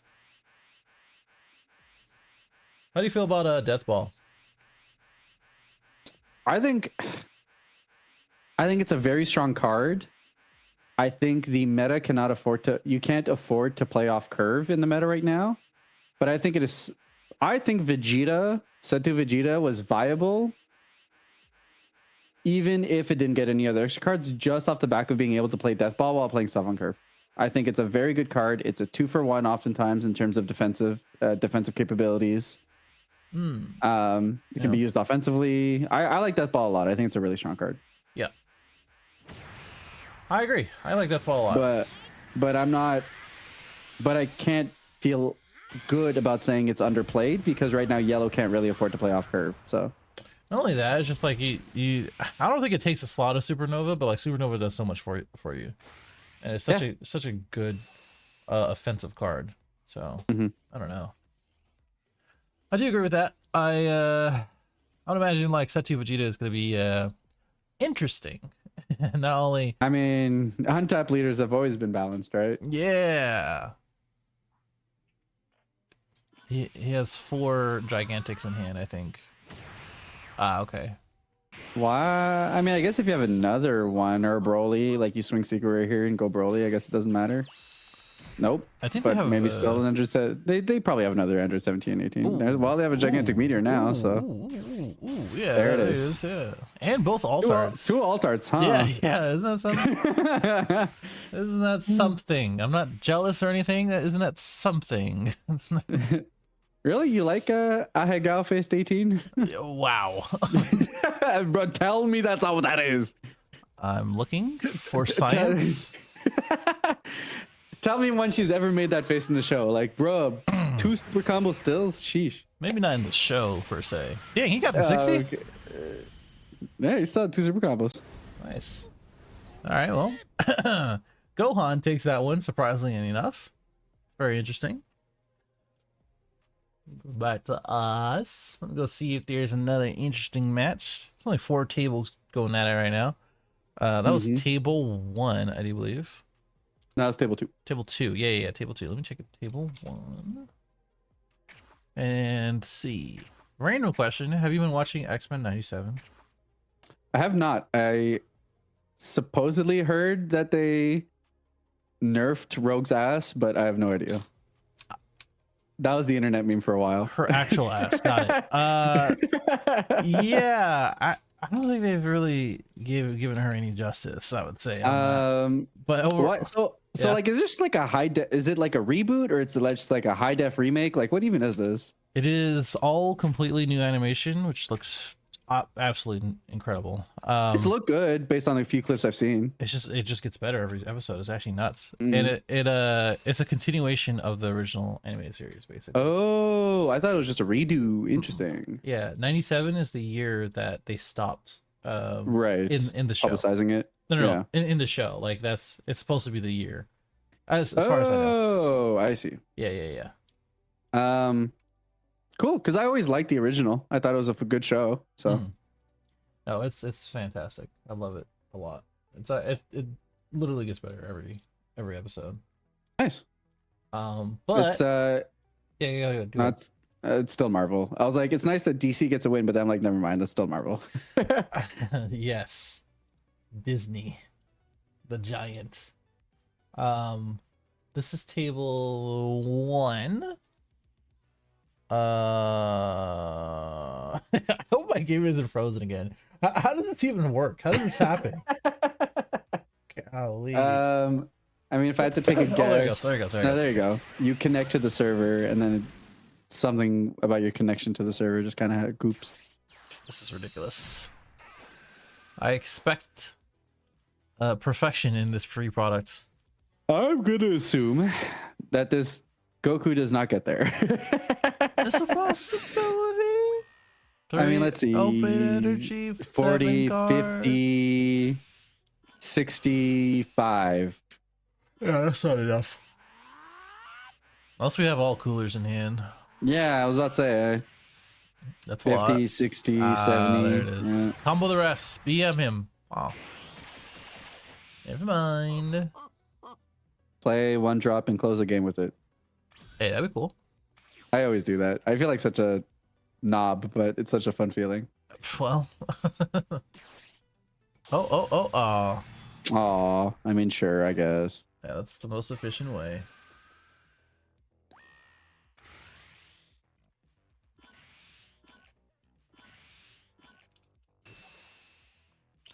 What do you have in hand? Excuse me, 2 golden freezes, looks like. He's playing the 5-drop Mega Frieza. How you feel about that card? I think it's all right. I think it's good, like Broly tech. I just think it's worse into like everything that's not green. But I think in green it's good, right? Like it's just additional bodies for the cost of what you would usually pay for one. They're good combo numbers, so it's not like you're messing up your combo math by adding them because they're all 10Ks. And I know the Hill Twins were actually on Mecha Frieza as opposed to the Ginyu package when they were playing celebration events. So I don't know if that's changed since, but they were playing it, maining it intentionally, and it seemed to be doing all right. I mean, I don't hate it. I think you suffer in terms of like if you're playing that as opposed to something else. I think you suffer, but in terms of adding in your top end as opposed to running like 3-drop vanillas or whatever, I could see the argument for it. I still think the 3-drop vanillas are probably more useful in as far as allowing you to attack into Broly earlier on, but does that matter or not? I'm not entirely sure. Meh. I would say, yeah, probably. I also say, They're about as good as Khalifa into Kale. Sure. And I try that. I was making jokes of this U6 Goku, sorry, that Goku deck that I made. And yeah, I am gonna repeat that. Don't try that. I was gonna make a video of it, but no, it's not worth it. I was thinking about doing a video on Beerus Namekians. Someone played that against me and while I was laddering like a month ago, and it's just like it lived in my head rent free. What does that even mean? But what is that? It's just Namekians, just like all the it's just it's Beerus, Angels, and Namekians, and that's it. Plays like Saunel, plays Poria, plays Piccolo. Very on theme. Yeah, but I think the biggest conversation piece around there is kind of how like dysfunctional Universe 6 and Set 1 was, and the fact that we didn't get like a Universe 6 leader to bring it together in Set 2. Yeah. So it's just like, I guess they just really didn't want to print too many of the same characters over and over again. Yeah. Because it's really, it feels the most like, why is this even in here? Pretty much. Pretty much. Especially when they tried to bring it together with like Warriors of Universe or Assemble Universe 6 or Warriors of Universe 6 or whatever, right? It's just like very clearly you guys want these Universe 6 cards to play together. Or like to work. Like what's bringing them together here? Like nothing, literally nothing. It feels it's just, you know, that Khalifa card would have been sick if it was a 4 cost. If it was a 4 cost, so you can play another 4 cost, then yeah, I'm 100% down for it. But it's a 5 cost that it's a slot that Goku takes, which is like infinitely a better card. Like I don't understand. It's just, what was the but now in set 2 you can play Kefla. I don't even remember what Kevla does. 4 cost 20k, which means she can be played by top coup for 1. She's a 10k combo. When awakened gains 5k, so she's actually 25k, and then on play draw a card. Yeah. Draw on play draw a card, play a 3-drop 20k. Yeah, that card's pretty cool. Or just play a 3-drop. It might just be play a 3-drop. It's 3 or less with tournament power in the straights. With top in it, yeah. Yeah, that makes sense. That card's nuts. I am deathly afraid of tournament power Goku next set. As the reveals go, I will say yes, it's getting better and better, which is cool. I think all the leaders are getting better and better. Honestly. The only one I'm not sold on is Zamasu. I like Cell. I'm like, all right, now we have enough cards that I can understand what you're trying to do, Cell. I can feel the same way about Top Coup. Vegeta is just going to be generically good. It never mattered what they released for him anyways. Yes. But like, I look at Zamasu, I'm like, I do not understand what the designers want me to do with you. Don't get me wrong. You're not going to die. I just don't know what's going to get you to win. Yeah. It's super funny because like, I was like, yeah, all of them seem pretty freaking awesome, and then you're like, oh yeah, there's Zamasu. Oh yeah, yeah, there is Zamasu. It was funny. I was at the Santa Clara regionals for One Piece, and I remember, damn, I forgot his name. Sorry about that. But he was asking me, I was like, what do you think about Zamasu? And I was like, it's cool. I think the Goku Black cards are better for Goku Black than the Zamasu. Yeah, I didn't really have much of an opinion on it, sadly. Yeah, which 4-drops Goku Black looks really, really solid as a piece of support. Yes. But yeah, it's just I don't know. I'm like, I don't get what they want me to do with you, because like, so they want me to pay 1 energy and discard a card to gain a life. So they want me, and I don't draw cards anymore, so I'm actively negging to eventually get the life back in my hand potentially. Yep. But I'm also playing 1 energy off curve. And I need to probably substantiate a lot of my plays by playing like 1-drop peel off, whatever, or go tanks or whatever, to get cards back in my hand so I don't just die. Yeah. So I'm just trying to understand how we win. That's the fun part. You don't. I don't doubt someone can figure it out. We're missing a lot of cards. Maybe there's a lot of uncommon and common support that brings it together. But I'm very suspect as to what the point of any of this is. Which just like the reveals or just in general? Just the deck in general. Like I don't. Oh, sure. Oh, like Zamasu? Yeah. Like the other decks I can all get. Like, okay, I understand how you're trying to get me to play. I don't understand how they want me to play Zamasu. I guess it is like Zeno is kind of like that reset button, which is nice. You know, it's a callback to Masters or whatever. But like, I don't know. I would like to.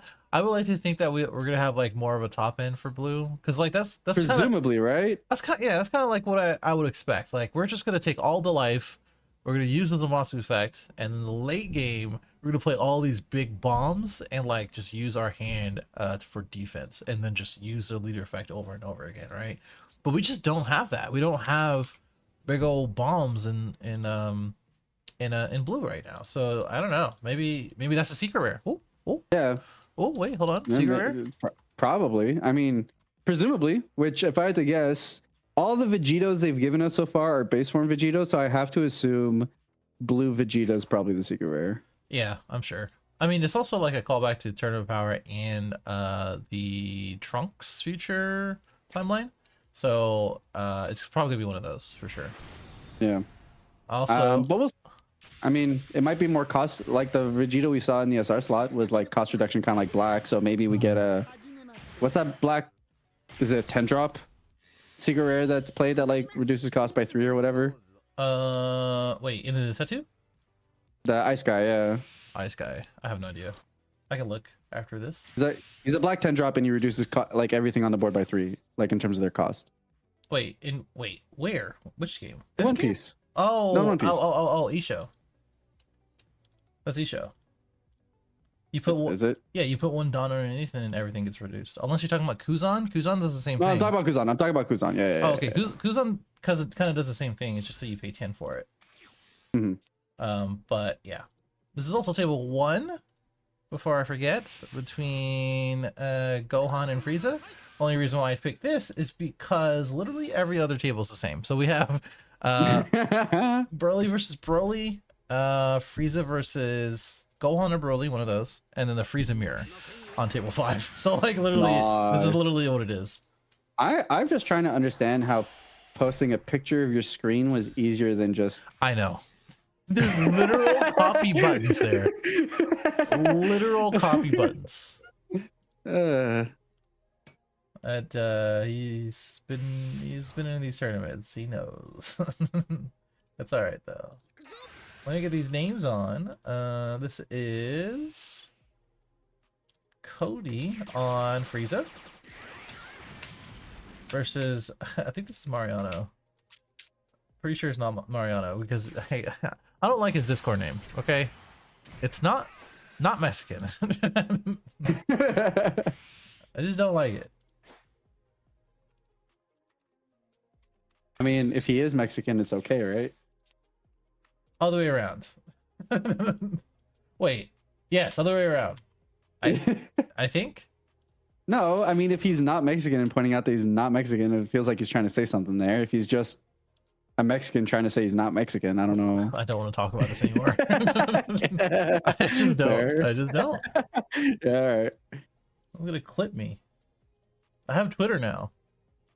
True, you are on Twitter. I'm sending you a message every so often. I try not to be on there, but sometimes like Twitter just moves faster than everything else. So it does. Like a big reason why I've been on it much more in the past 6 months is just because things happen on Twitter. Yeah. Like honestly, I probably wouldn't be working with Alestrals now if it weren't for Twitter. That's it was just I happened to be there right as aandroidd was asking for an editor. I was like, all right. Yeah. That's fair, dude. It's interesting. Plus, you don't see the same conversations outside of Twitter too. So you know, Jesus Christ, can you relax? So Ginyu into I will say I think probably one thing that I could do to level up as a Frieza player is recognize that Ginyu is just a free 20k, whereas like I'll almost always try to save it in my hand as like a raccoon play. But realistically, I should probably just value it as a 20k more often. Yeah, especially just like getting a card out of hand for your opponent / this literally giving another attacker. But losing at 18 kind of annoying. Kind of annoying. We did combo the Trunks. Oh, I don't if you had the Trunks earlier, I think you should have played the Trunks as opposed to the 18. But I mean, it's possible they drew into it. But I do agree. And comboing it though, hopefully we have another one. We'll see. A lot more green players have been on Android 16, and I don't get why. That card is exclusively good in the mirror, right? And like more people are playing non-green. So I'm not sold on its usability, but right. All right. Charge Broly into Broly. Cool. No one drop. You definitely want to play the one drop and then combo it off here. Yeah. I will say though, sometimes I do play the one drop and just like not combo it as bait, because like the way I do the math in my head, if my opponent puts it in rest mode and then attacks into it, it's almost like I comboed with it anyways. Are you talking about on Frieza's end or so like let's say Gohan plays a one drop here, sure, right? You want to optimize to try to get rid of like a card from their hand to try to clear their board, but presumably if you leave a one drop on board and they go to the effort of rest moding and attacking into it with like a 15 or 20k attacker, it's essentially like I comboed it away. So in that situation, it kind of comes out to the same thing. Yeah, I think in this instance, because you either had to get a card in from your hand to combo to 20. That part I agree with.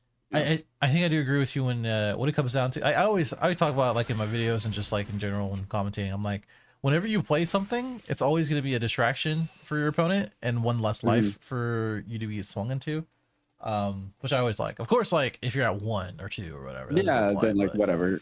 But yeah, I always like say it's a shiny thing for a card game player to swing at.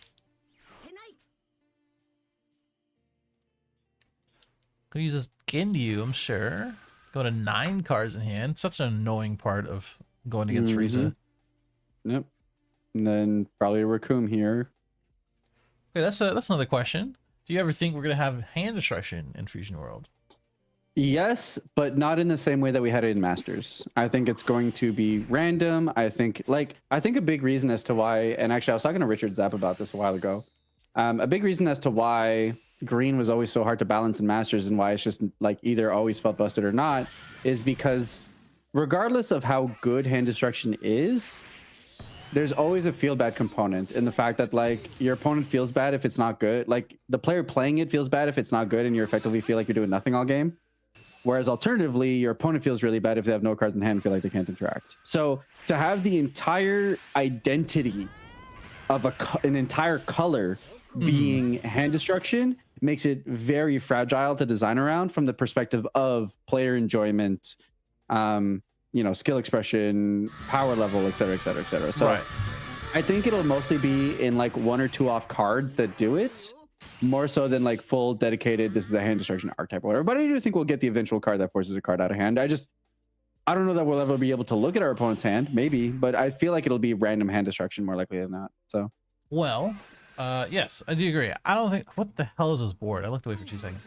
I think we got double Ginyu here. I hate this. I think that we will never have an archetype for hand destruction. I agree with that. I also think that we do have reveal hand already. We have the Spybot. Spybot, yeah. So that's fine. And also, I think it's gonna be like similar to what you're saying, and similar to One Piece, that like we're just gonna have a card that says, okay, discard one card, or choose 2 cards and you pay 7 energy for it or some shit. I think that's what's gonna happen.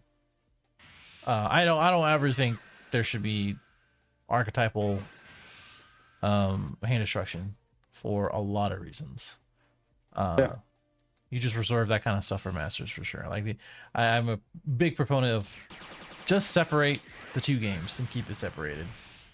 I mean, yes, and I agree, but also with all the rules that they're changing in Masters to make it more like Fusion World. Listen, I think they're smoking the good on that stuff, man. You don't got to do that. Like it's one thing to change the mulligan rules and like the going second issue, because I agree going second still feels like total ass at Masters. So like fine, I don't even necessarily mind them fixing that, and like maybe it does fix Masters, but the whole changing of the rules of the way cooler works and the way like if you hit multiple things, like because like the whole it's one event thing is a Battle Spirits thing. That's how it works in Battle Spirits. Yeah. But now that I guess it's the wording around it, and maybe it's fashion, maybe Japan didn't word it that way. But when they said, "Oh, it's a mistranslation of the rules," I'm like, for how mother long? effer, We've been playing this shit since set 9, and this has been the way it's worked for 4 years. What do you mean? Yeah, A mistranslation. That's what I'm saying. That's even more of a reason for me to say like we just need to keep that shit separated. You know, these are two completely different games at the end of it. We have the same core like mechanics, and sure we have like similarities in some of the stuff that we do, and obviously like this Frieza, but at the end of the day, it's completely two different games. And I think like quality of life, sure, quality of life stuff like the energy marker, sure, you can take those things, but outside of that, man, I don't think so. I think I agree. I think what you end up doing is diluting away what made Masters appealing to Masters players, while not like, I don't necessarily think these are the types of changes that are going to make Fusion World players play Masters. I do know some Fusion World players that have decided to pick up Masters, but I don't necessarily think it's because of the, like, I don't think these specific rule changes that impact 1 or 2 pet decks are really going to be what's making the difference on that front. Yeah, I think that's more of a proponent of like, well, it's just set 1. You can only do so much in set 1, and because of that, I'm gonna go ahead and see if Masters are any good. But yeah, it's a little tough. So what is this? What is this? So charge 2 coolers, charge a golden. Obviously kept the go wide in hand. So I guess the question is he going to go Raccoon wide here? Is he going to drop a 4-cost Frieza? There's quite a few lines available here. And all right, we're on Mecha Frieza probably, assuming if we got this card. Sucks if you have if you got super combo into secret rare here, not bad. Yep. So not a great position. Okay. Bro, he's got 13 cards in hand. That's what I was gonna say. I was like 13 cards. I mean, it might go hard. It might go hard playing the 7-cost Gohan here. Maybe that's something that we were keeping in hand, but that's only to go so far. This is okay too. You have to get rid of the Ginyu Frogs. They are what's causing you to lose this game right now. Yeah. Hey, I-beam.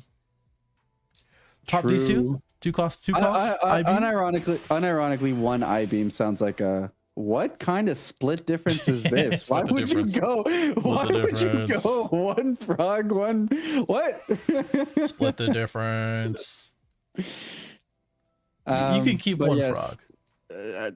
Well, sure, I guess. But yeah, I do think that I-beam as a 1 of tech is valuable for these situations specifically. I want to try it out. That's a video idea. Is I-beam good? And it's gonna be like a 10-second video and be like, nah.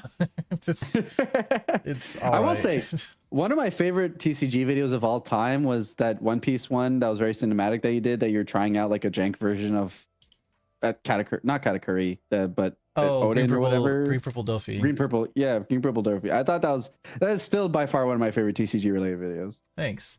I want to move to just doing those videos one day, but I'm just not there yet.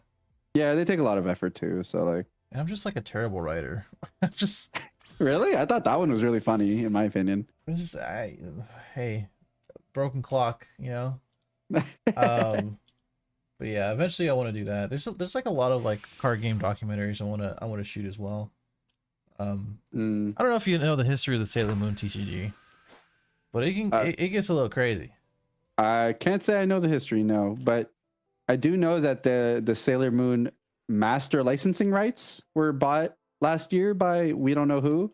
So potentially we get a reboot by the next year. Hey man, we heard the same thing about Neopets. I don't see shit.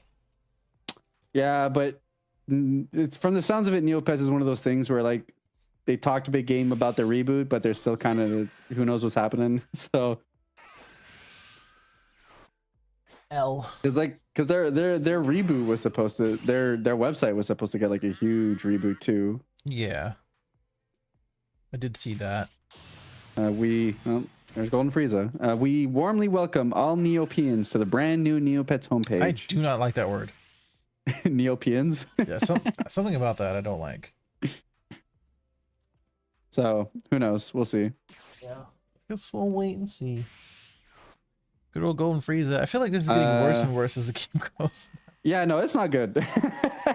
Like, I just don't even know how you surmount a 13 card hand. Like, you have 3. Like, don't get me wrong. Sometimes I'm like 5 cards in hand and my opponent has like 9, 10. I'm like, all right, I'm gonna have to put a little effort here, but by the end of my turn, I can get us to equal cards. Right. But like, this is like, I mean, look, at the end of the day, does it matter if you just play back-to-back Brolys at this point? Like, yeah, you Broly, kill the golden, swing at leader, swing at leader, swing at leader, and then you do it again next turn, and like maybe that's just good enough. Yeah. I don't know. You might be screaming internally if I had to take a guess. I mean, he didn't use his leader ability, so presumably he's about to play Broly right here, because otherwise you just would. Yeah. I think I think you just play Broly first. Yeah, because like you're not sneaking anything from your opponent. I think you have to try and force more cards out of their hand, but yeah. Okay, never mind. I lied. Might be 7 drop. Might be just to clear a golden. Oh, okay. Sure. Oh, okay. This is just a 40k swing. Can Frieza combo out of this? Oh, surely. Sure. I think so. Is this the last round? No, we have one more because there's 3 undefeated, so guaranteed last one. Next round. This is also table 1 though, so we'll see. Super combo 1 down. That's a bright side. Also, all 4 guineas are in the drop. That's what's up, man. Don't have to worry about those anymore. Yeah, they're all 4. There you go. I mean, I guess, like, why would you do that? I guess Frieza decided he didn't need to draw more cards. Like, I guess. Like, answer me this: what 10 cards in hand do you have? Cards in hand are more valuable than getting another draw one next turn. Oh, I don't know. Oh wait, the android popped it. I get it. Oh, yeah. And then you had the big bang. All right. Yeah. All right. Cool. I mean, I still don't know how we're winning this, but like, all right. No, this is really good. Oh, this is as good as it gets. Lost. It is literally as good as it gets in this matchup. As good as it gets. Gohan never has a hand in these matchups. Oh, and we're swinging. Probably because your opponent can only play 1 golden next turn, so you kind of need to try to press for a finish. Yeah. Like the opponent effectively, unless he goes giga wide and somehow is able to get there with that, the opponent cannot win next turn. Yes. Can't really dedicate resources to the Selku. Correct. So yeah, I think on Gohan, honestly, all things considered, pretty solid. We needed to combo the Goku though. Well, I mean, you can because you can use it if Frieza swings at your leader or whatever. Like the additional 5k helps. Yeah. We take this one. You combo the 5 if he just leaves it like that. Yeah. I mean, we could. I think we just take it, dude. You need the cards, and I don't think he's gonna win this turn anyway. Yeah, but you just like guarantee the edges of like getting another turn to just drop more bombs. Like every turn he's able to go where he's not having to deal with like another. Well, I don't know if I agree with this. I was gonna say, I was like, well, in the effort of swinging into their battle cards was probably the way, and exactly why I was saying like just take the card so that way you can protect them. But that's not the case here. Leader effect. Okay, never mind. I mean, leader effect super combo. Yeah, but you know he doesn't have those. Take the 2 cards. It's fine, dude. You sure about that? Maybe he just dumps both his cards in his hand.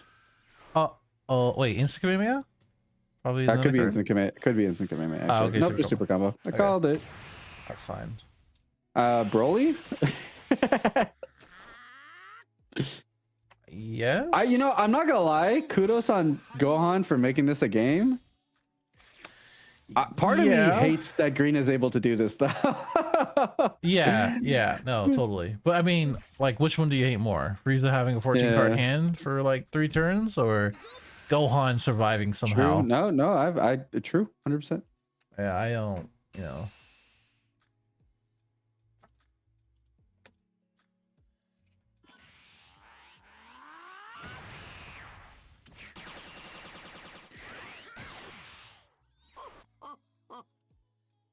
Wait, 4 mirror matches? Jesus. There's only 7 Friezas in this. Oh yeah, that's pretty annoying, actually. All right. Do we pass? Well, or we just swing? no, you just keep swinging. You got to get that hand down. I guess so. And if it just takes, well, like you just need to not take 1 hit, and you have an energy up for gigantic meteor. Hmm.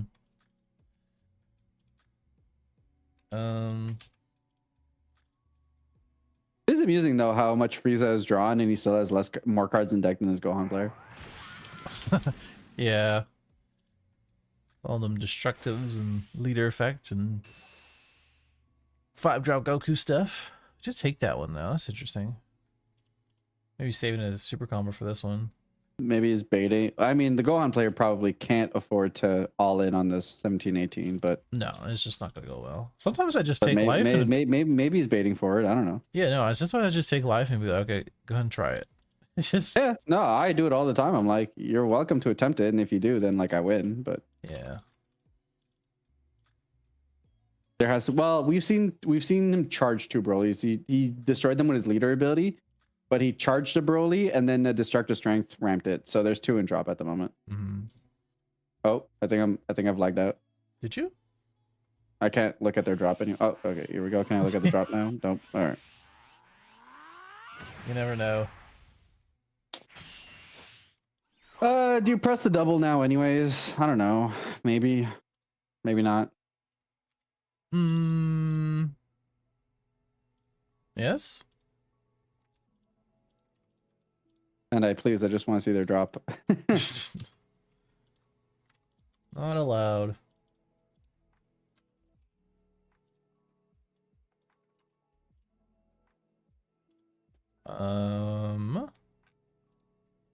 Guess we're just deciding if you want. Yeah, okay.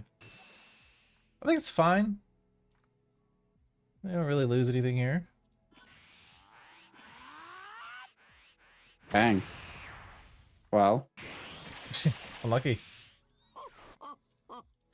I hate that he laughs. Can I just say that? It's probably the most annoying thing about this game.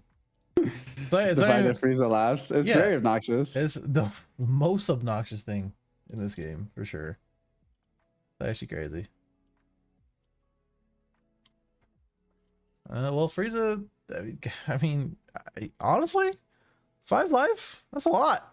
that is a lot, dude. That's a lot. And 2 40Ks and a 35K. Like, what are we doing? Play another Frieza, I guess? Yeah, so it's like get in with the leader and then hope that 2 double strikes. Nope, I guess we're just board controlling. I mean, if you play another golden, like, yeah. Yeah, you're definitely going to play another golden here. And this is going to be a... Oh, he charged one, so it's going to take it. Like, if he hasn't seen his 3rd or 4th. I can't look at the drop! Oh, my God.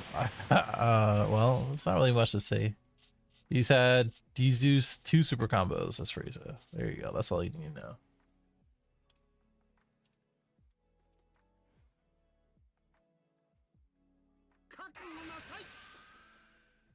Now, really look forward to when I could put English dubs for the voices. Not that I hate the JP voices, obviously, because like I watch the anime that way, but nah, I want the English voices.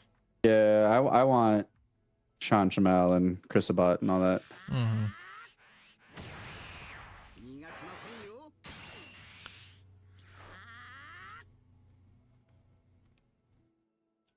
I don't know if they're gonna yell as much either.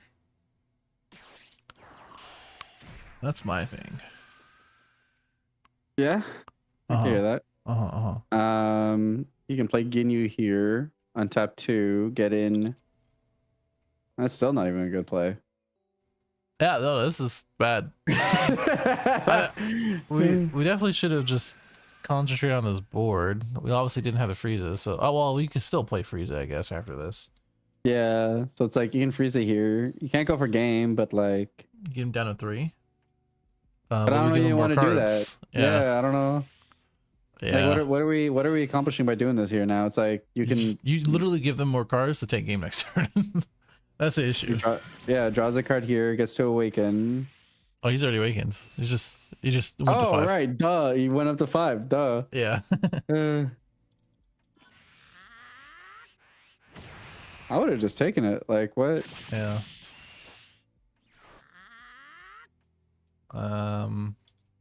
Interesting. Another golden attacks into Lifehon and keeps the other. Nope. Into a blocker. Yeah, blocker King Cold. That is a play. I think we can probably swing again. Oh, this is ambitious. This is ambitious. At least you're not losing next turn. Because we'll have the 10k up and the blocker. Presuming he doesn't play something that gets rid of cold. Cold, yeah. I mean, and guess what? Big it's probably Bang. Broly or Big Bang. Broly, yeah. Big Bang, yeah. Well, I mean, if he top decks it. If you have the combo power, I think you swing into the 17-18. Hot take, but I think you just do that. I would take a 5k and a 10k. You won't have any cards in hand, but you know for sure that we're gonna be able to protect our life. And I mean, I guess another 17-18. Well, even Broly, I think Broly just wins Gohan. He has the top deck it. Yeah, well, I don't even know if he needs a top deck now, right? Because like you swing with your leader. I guess it just depends on how much combo power. Like this Frieza player is getting 15k combo power back with his restand. And or a blocker. Yeah, this is what I was saying. Like if you have the combo. This is what you were saying. I thought you meant last attack. No. Yeah, I agree with this for sure. Yeah, I agree with this for sure. Not at this point, it's like Broly or bust. I think you restand 5-drop and King Cold. Yeah. Oh, you get your 10k combo back. Yeah, you get your 10k combo back, and then I meant the other 5-drop. This is fine. So that you can't attack into it. I mean, I guess, but yeah. This has been such a weird match. This has been incredibly strange. It's super weird. You thought about it. He said, maybe. He said, maybe. Okay. That's a really good top deck. That is a good top deck. We can get rid of two things. I would say Leader Swing, Raccoon, and Frieza. Wow, that's like the only card that outside of Broly that literally ruins this plan. That's actually terrible. You could, yeah. So like, I think as Gohan, what you swing leader here, see if he combos away the. I don't even know if you do. You can just swing 6-drop. Just swing 6 drops into the Mecha Frieza, or the 5-drop Frieza. Oh yeah. Well, yeah. I guess this is fine. This is also free. Yamada. Don't combo. Not worth it. Yeah. Just gonna lose it. But like now we're in a position where I don't know how Frieza wins this. Yeah, dude. Yeah, totally. I don't know. I don't either. Actually, this is ridiculous. How do we get here? I sincerely don't know. He had 14 cards in hand. I mean, technically, if this card in hand is dead and he just top decked the Golden Frieza, there's a chance. But like, what the heck? I mean, we're going for it. Swing a leader, swing a mecha, play something. I mean, you just use your leader ability here. There's no chance of losing, I think. Yes. Which is the most annoying part about Gohan. So, wow, it's like you actually have 2 cards in hand, not one. And that card is also a 15k. It's pretty crazy. I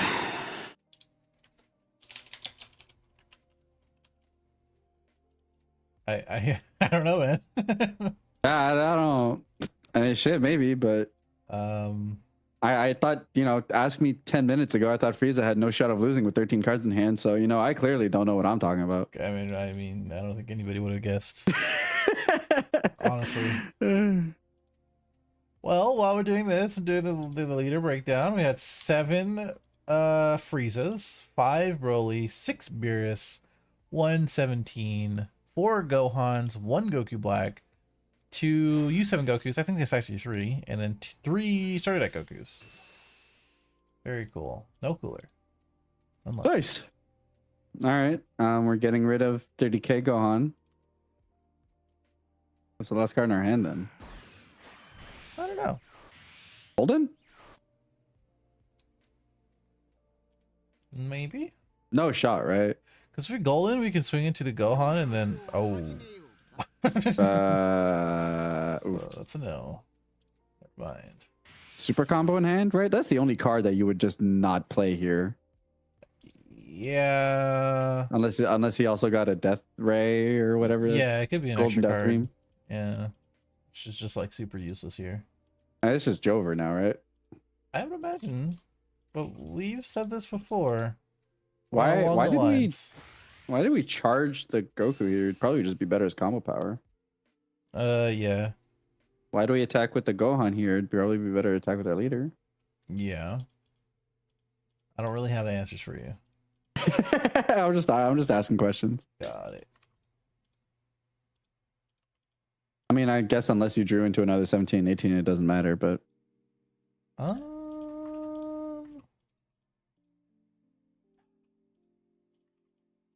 dog agrees that we are confused. I mean, maybe yeah, that's what I'm saying. I was like, maybe the last card is a super combo, and that's why he swung with this. So if we swing at leader now, we just swing 17, 18 after. Right? But doesn't that come out to the same thing? If you use your leader ability. Yeah, with leader ability, yeah. And then at least you get your draw. This is a gigantic. Just kidding. It's guaranteed now. Alright, I think this is done now. I think I'm confident enough to say this is done. Well, the opponent could draw into come on. I said super combo. I said I'm confident enough. Dude, I'm just saying they could draw into a super combo, and then if the opponent has no more combo, then okay, well, never mind. But there's a world in which maybe what's the last card in hand? Show us combo with it. Jesus. 65. Dang. There he goes. That was insane. I am mildly upset by the result of this game. That was insane. Shout out to Mariano. Shout out to him because that was insane. Bro, what the hell was that? That was the majority of the round, and that was basically a finals. That was the. That was a solid game. That was. I think I'm gonna put that on YouTube. And the title's gonna be like, what did this player just do? Just like greatest Gohan comeback of history. I'll grab one of your faces or Hayden's faces and just put it I got you. Oh, perfect. It's perfect. It's just like Ludwig stealing Mr. Beast's videos. The entire video. Yeah. Hey, Mr. Beast wasn't gonna upload it, you know? Yes. So like it might as well. And it's funny when you consider that it is Ludwig's most viewed video of all time. Yes. That is that's tough. That's tough. That was the last match, ironically enough. So we're gonna go into the last and final round 5, and see if we can crown a winner.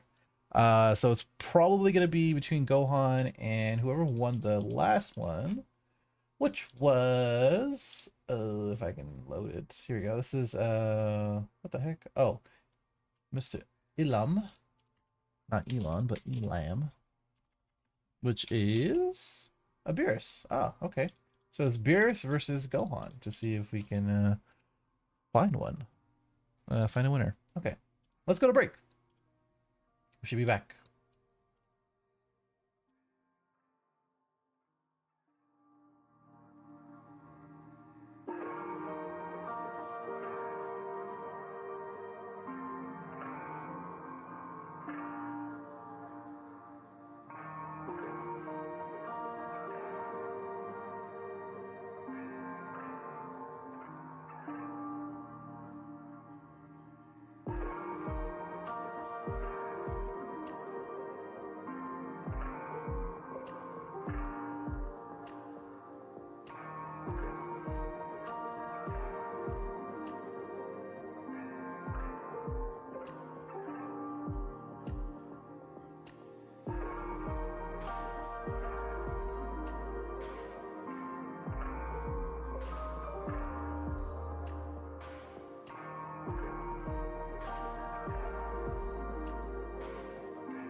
Okay, we're here for the last, fifth and final round of this box tournament. How you doing, Espira?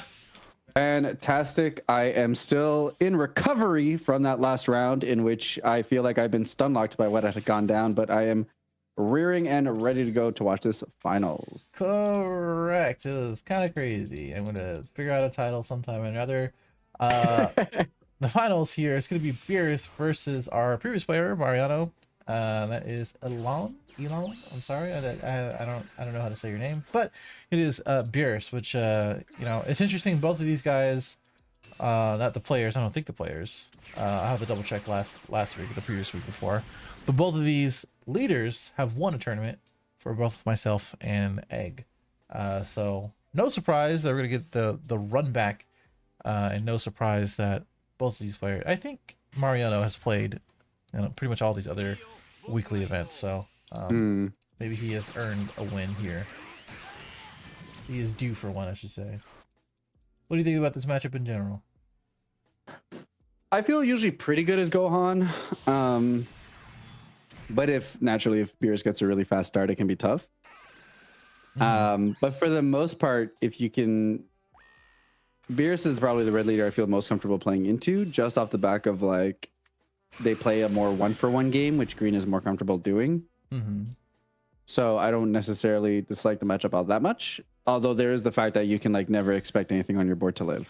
But yeah, for the most part, I don't mind it all too bad. I think if you end up with a pretty bad hand, the crit can get pretty annoying, but it's not terrible, especially since it seems a lot of Beerus players really focus on trying to awaken as fast as possible to try to get their neg ability online. So I don't know. For the most part, I don't feel like the matchup's too bad.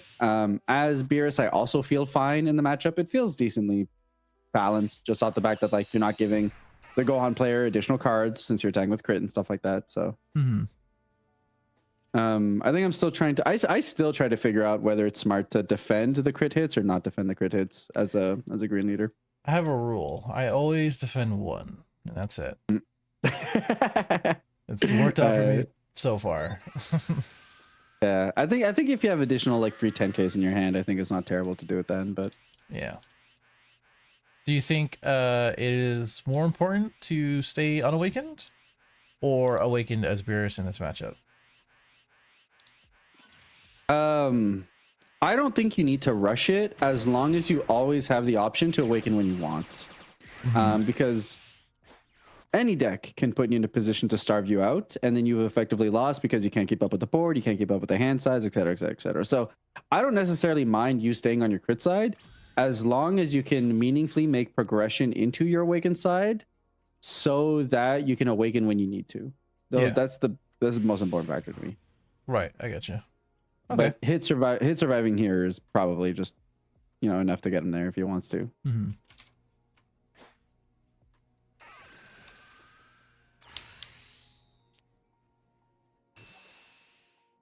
Okay.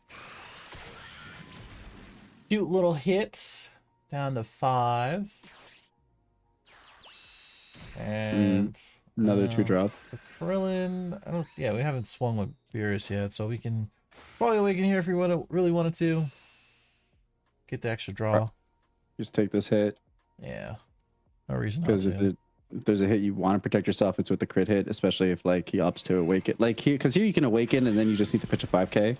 Whereas if you defend this hit, then you're defending also a crit hit.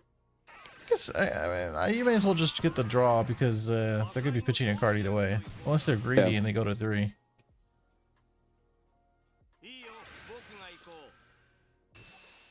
So like this position, if he draws into Vegeta, feels pretty good. Yeah. Because then you swing board, get a card out of Beerus's hand. Then you swing Vegeta, potentially get a card out of hand. Then you pop, you get hit off board. This is Vegeta's a good card. Ooh, comboing away the life on. I wonder what his hand is because I like this card a lot in this matchup. Because becoming 5 life against red is very, very, very obnoxious. Yeah. I mean, in general, the card is really good, right? Like it's just it's like, damn, yeah, an extra life that's pretty good. You know, it's actually one of the first reveals that I saw. I was like, wow, that card is broken. And then over time, I was like, it's pretty good. I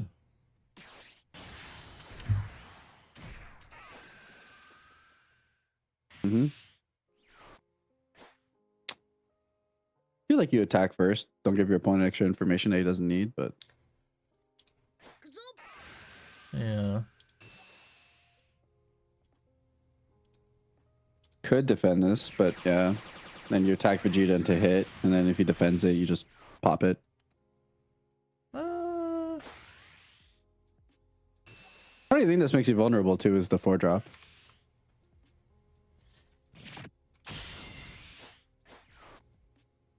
But usually I feel like you kind of have to play like they don't have it because even decks that are running it only really run it at 2. So are you talking about the 4-drop secret rare? Oh, okay. Are you talking about Gohan? I was like, I don't think I'm not sold on Gohan. I want to like the card. I love Gohan. But I'm not sold on keeping it in my deck. In Beerus, you run it. In Beerus, you 100% run it because like it's a 20k neg on anything you want. But in the Goku decks, I'm still not decided on whether I want to be running Gohan or not.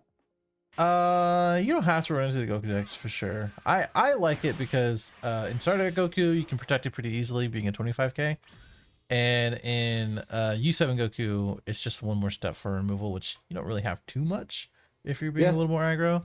Also it's just a 30k critical, which is just like no one wants that. No one likes that at all. That is true. So like you can kind of put it in the, like I said before, the win more column, I guess. But I like it. I just like literally almost every single time I play it, people swing into it. Like they never ignore it. It's never ignored. Is true. Which is nice in its own right? Like it's a distraction for your opponent, like you said before. Yeah.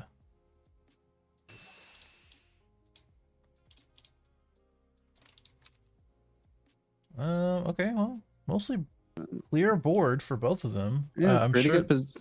Pretty good position here for Gohan. Yeah. He's protecting with this. I guess his hand is full of 10Ks, which is nice for him. Well, 10Ks and whatever cards might be dead, but... Right.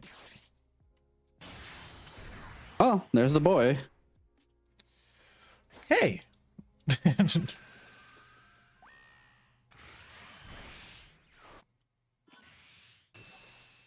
Okay.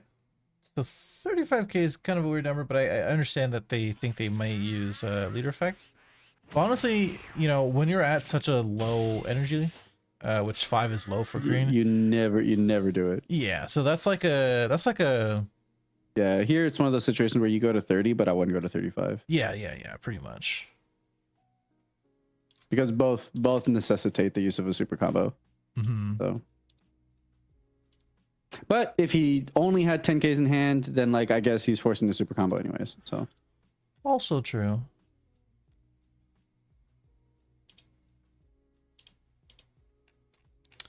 Just gonna do a little bit of a think. I imagine. Let's see. Could play 5-drop Goku. Could play Turles for our own critical. Which isn't like too terrible of a play. I don't Could think. play 5-drop. Could play 5-drop Gohan. Get rid of this Gohan. Which one? Oh yeah. 5-drop. The KO Pop Gohan. 4. He's also going to 6, so you could play Life Han if you really wanted to. Sure. Could play Cell if he wants to start setting up for Broly's next turn. Yeah, there you go. Just gonna go the easy route. So let's remove it. I'm telling you, man, people hate it. They hate that card. They hate to see it. But yeah, 30k is sick. Well, it makes it harder for Beerus to remove because now, well, maybe. I mean, it's still just Beerus leader with double striker, but yeah, I mean, the card's a 25k crit. Like, of course I hate it.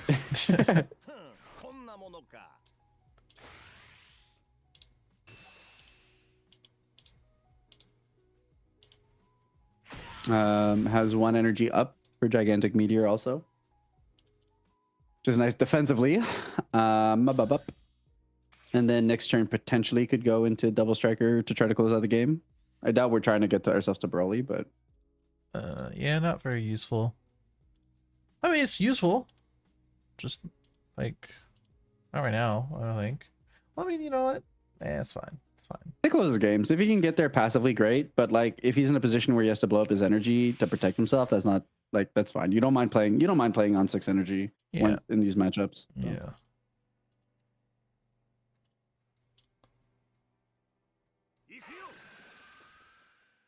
Okay. 4-drop would punish this.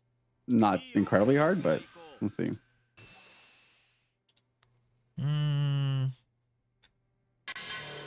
Oh god.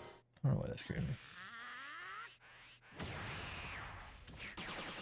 Yeah, Android 16 is never going to see the light of day. Unfortunate.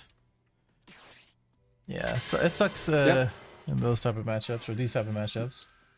There's the boy. That's pretty good. Oh, this is just a take. There's no Meteor plus 5k. No. All right, no, I guess we're just taking it. Yeah, not worth it. Pretty obnoxious card. And then you just play Life Han and none of this mattered. Yep.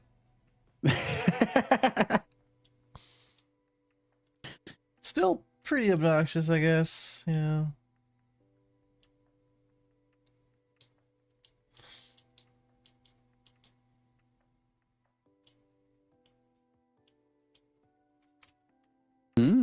Do TCG with the raid. Didn't even see it. Yeah, do the TCG. Thank you for the raid. If you guys aren't already following, go ahead and follow if you'd like. This is actually our last round of our box tournament. So, also the last set 1 of Awaken Pulse tournament. So if you guys do want to sign up for it, just join the Discord. It is !Discord, or just watch out because I'll be streaming them.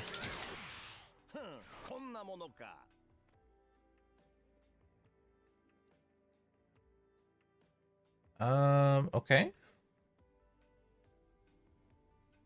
Okay. What happened here? Leader swing? Yeah. And then comboed out. Yeah, comboed with Orochi. All right. But we're just thinking here. I mean, it literally could play just another Gohan. Be fine. I mean, play another 5-drop, swing in, play a Life Han, swing in, play a secret rare and just attack the leader with it. Don't even blow up the board. Like, yep. Yeah, there's definitely some lines here. Hold up. Is he just gonna attack with it? You don't pitch here, right? It doesn't matter. There's no need to pitch. There's no need to do that. Guaranteed, baby. Guaranteed, baby. Guaranteed, baby. It's probably a dead card, right? Yeah, let's check. I have to get. Oh, it froze. I can't check his drop no more. So he's either a Big Bang attack or Gigantic Meteor. Okay, let's assume Big Bang attack here. Yeah. No, because he pitched Big Bang attack earlier this game, I think. He pitched the Gigantic Meteor.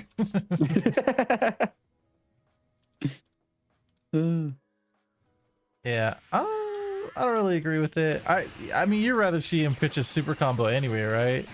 And keep the Gigantic? Yeah. Probably. Yeah, I mean, depending on like what his energy lineup's looking to be like over the next couple of turns, but yeah. I don't know.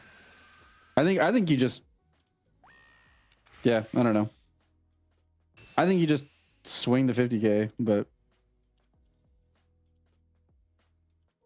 they're there and I'm here, so who am I to talk? I don't know. Next time. On Dragon Ball Z. Yeah. All right. Well, charge to 8. Charging a Broly. Oh.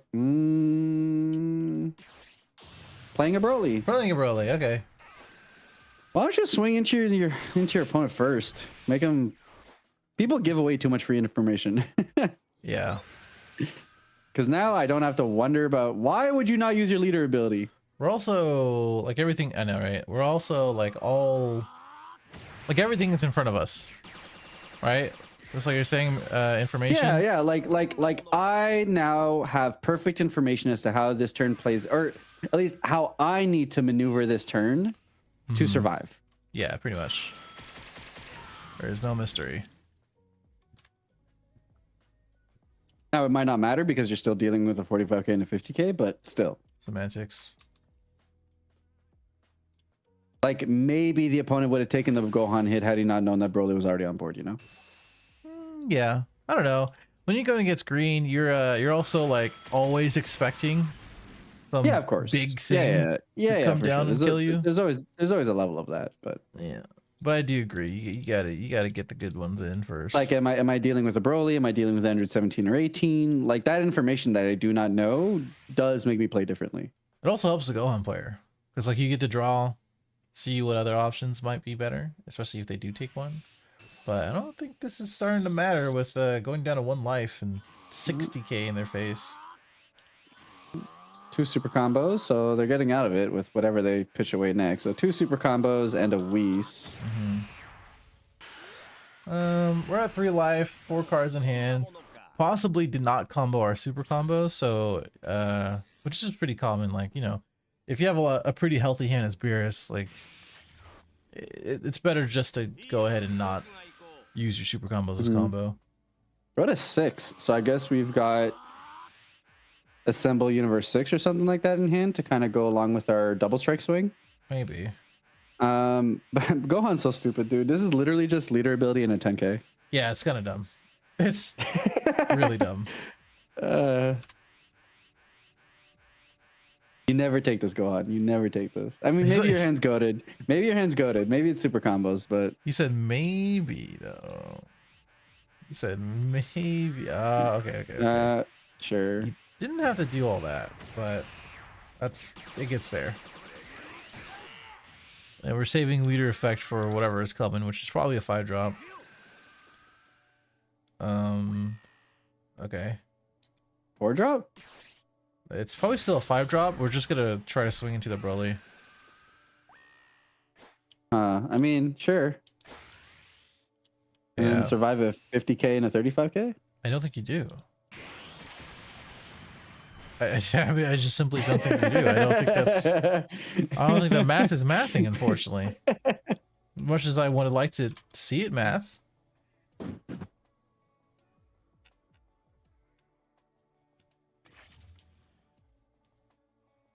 No charge, of course. Don't need it. Later, draw a card? No, or just screw it. 50K is enough to get there. I mean, yeah, right? I actually don't think so. Or just they have anything.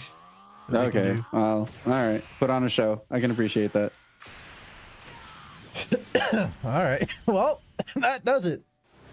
Gohan takes it against Beerus in our last round, last match, last everything.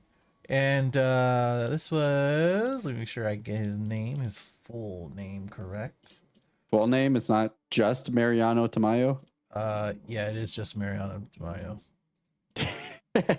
He wins it for this box tournament. Woo, baby, we'll go back to us.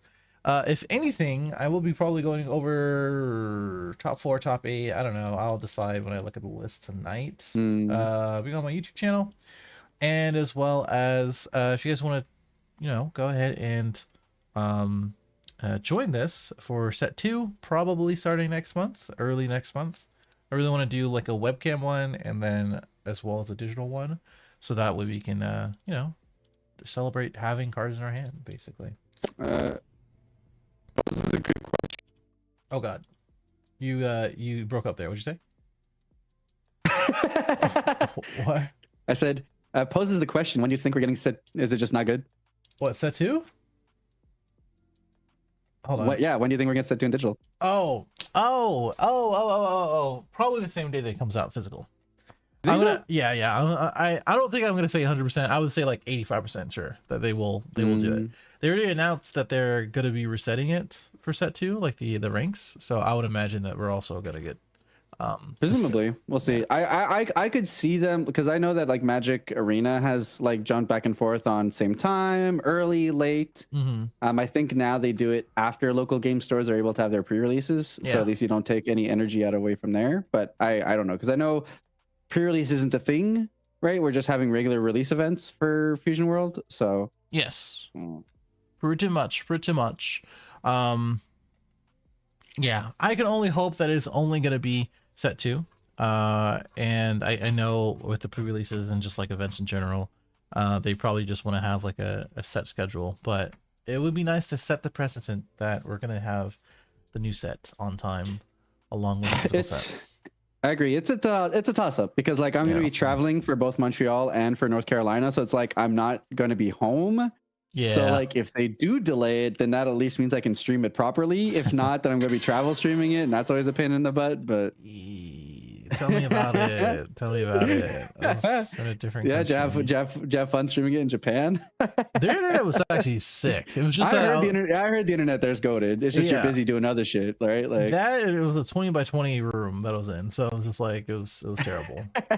But it's fine. We'll see what happens in set 2. But again, join the Discord if you guys want. Thank you, Espira, for joining in, and as well as talking some game with me. You guys already know his channel. Don't be shy, but I'm gonna put this in there right now for some reason. If you didn't already, I'll put the YouTube the money match the YouTube right here and spam it. I'll probably just put it over here and restream.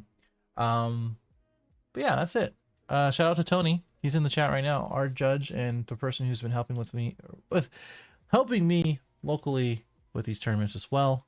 And I'll see you guys in set 2, at least for these. Anything, George?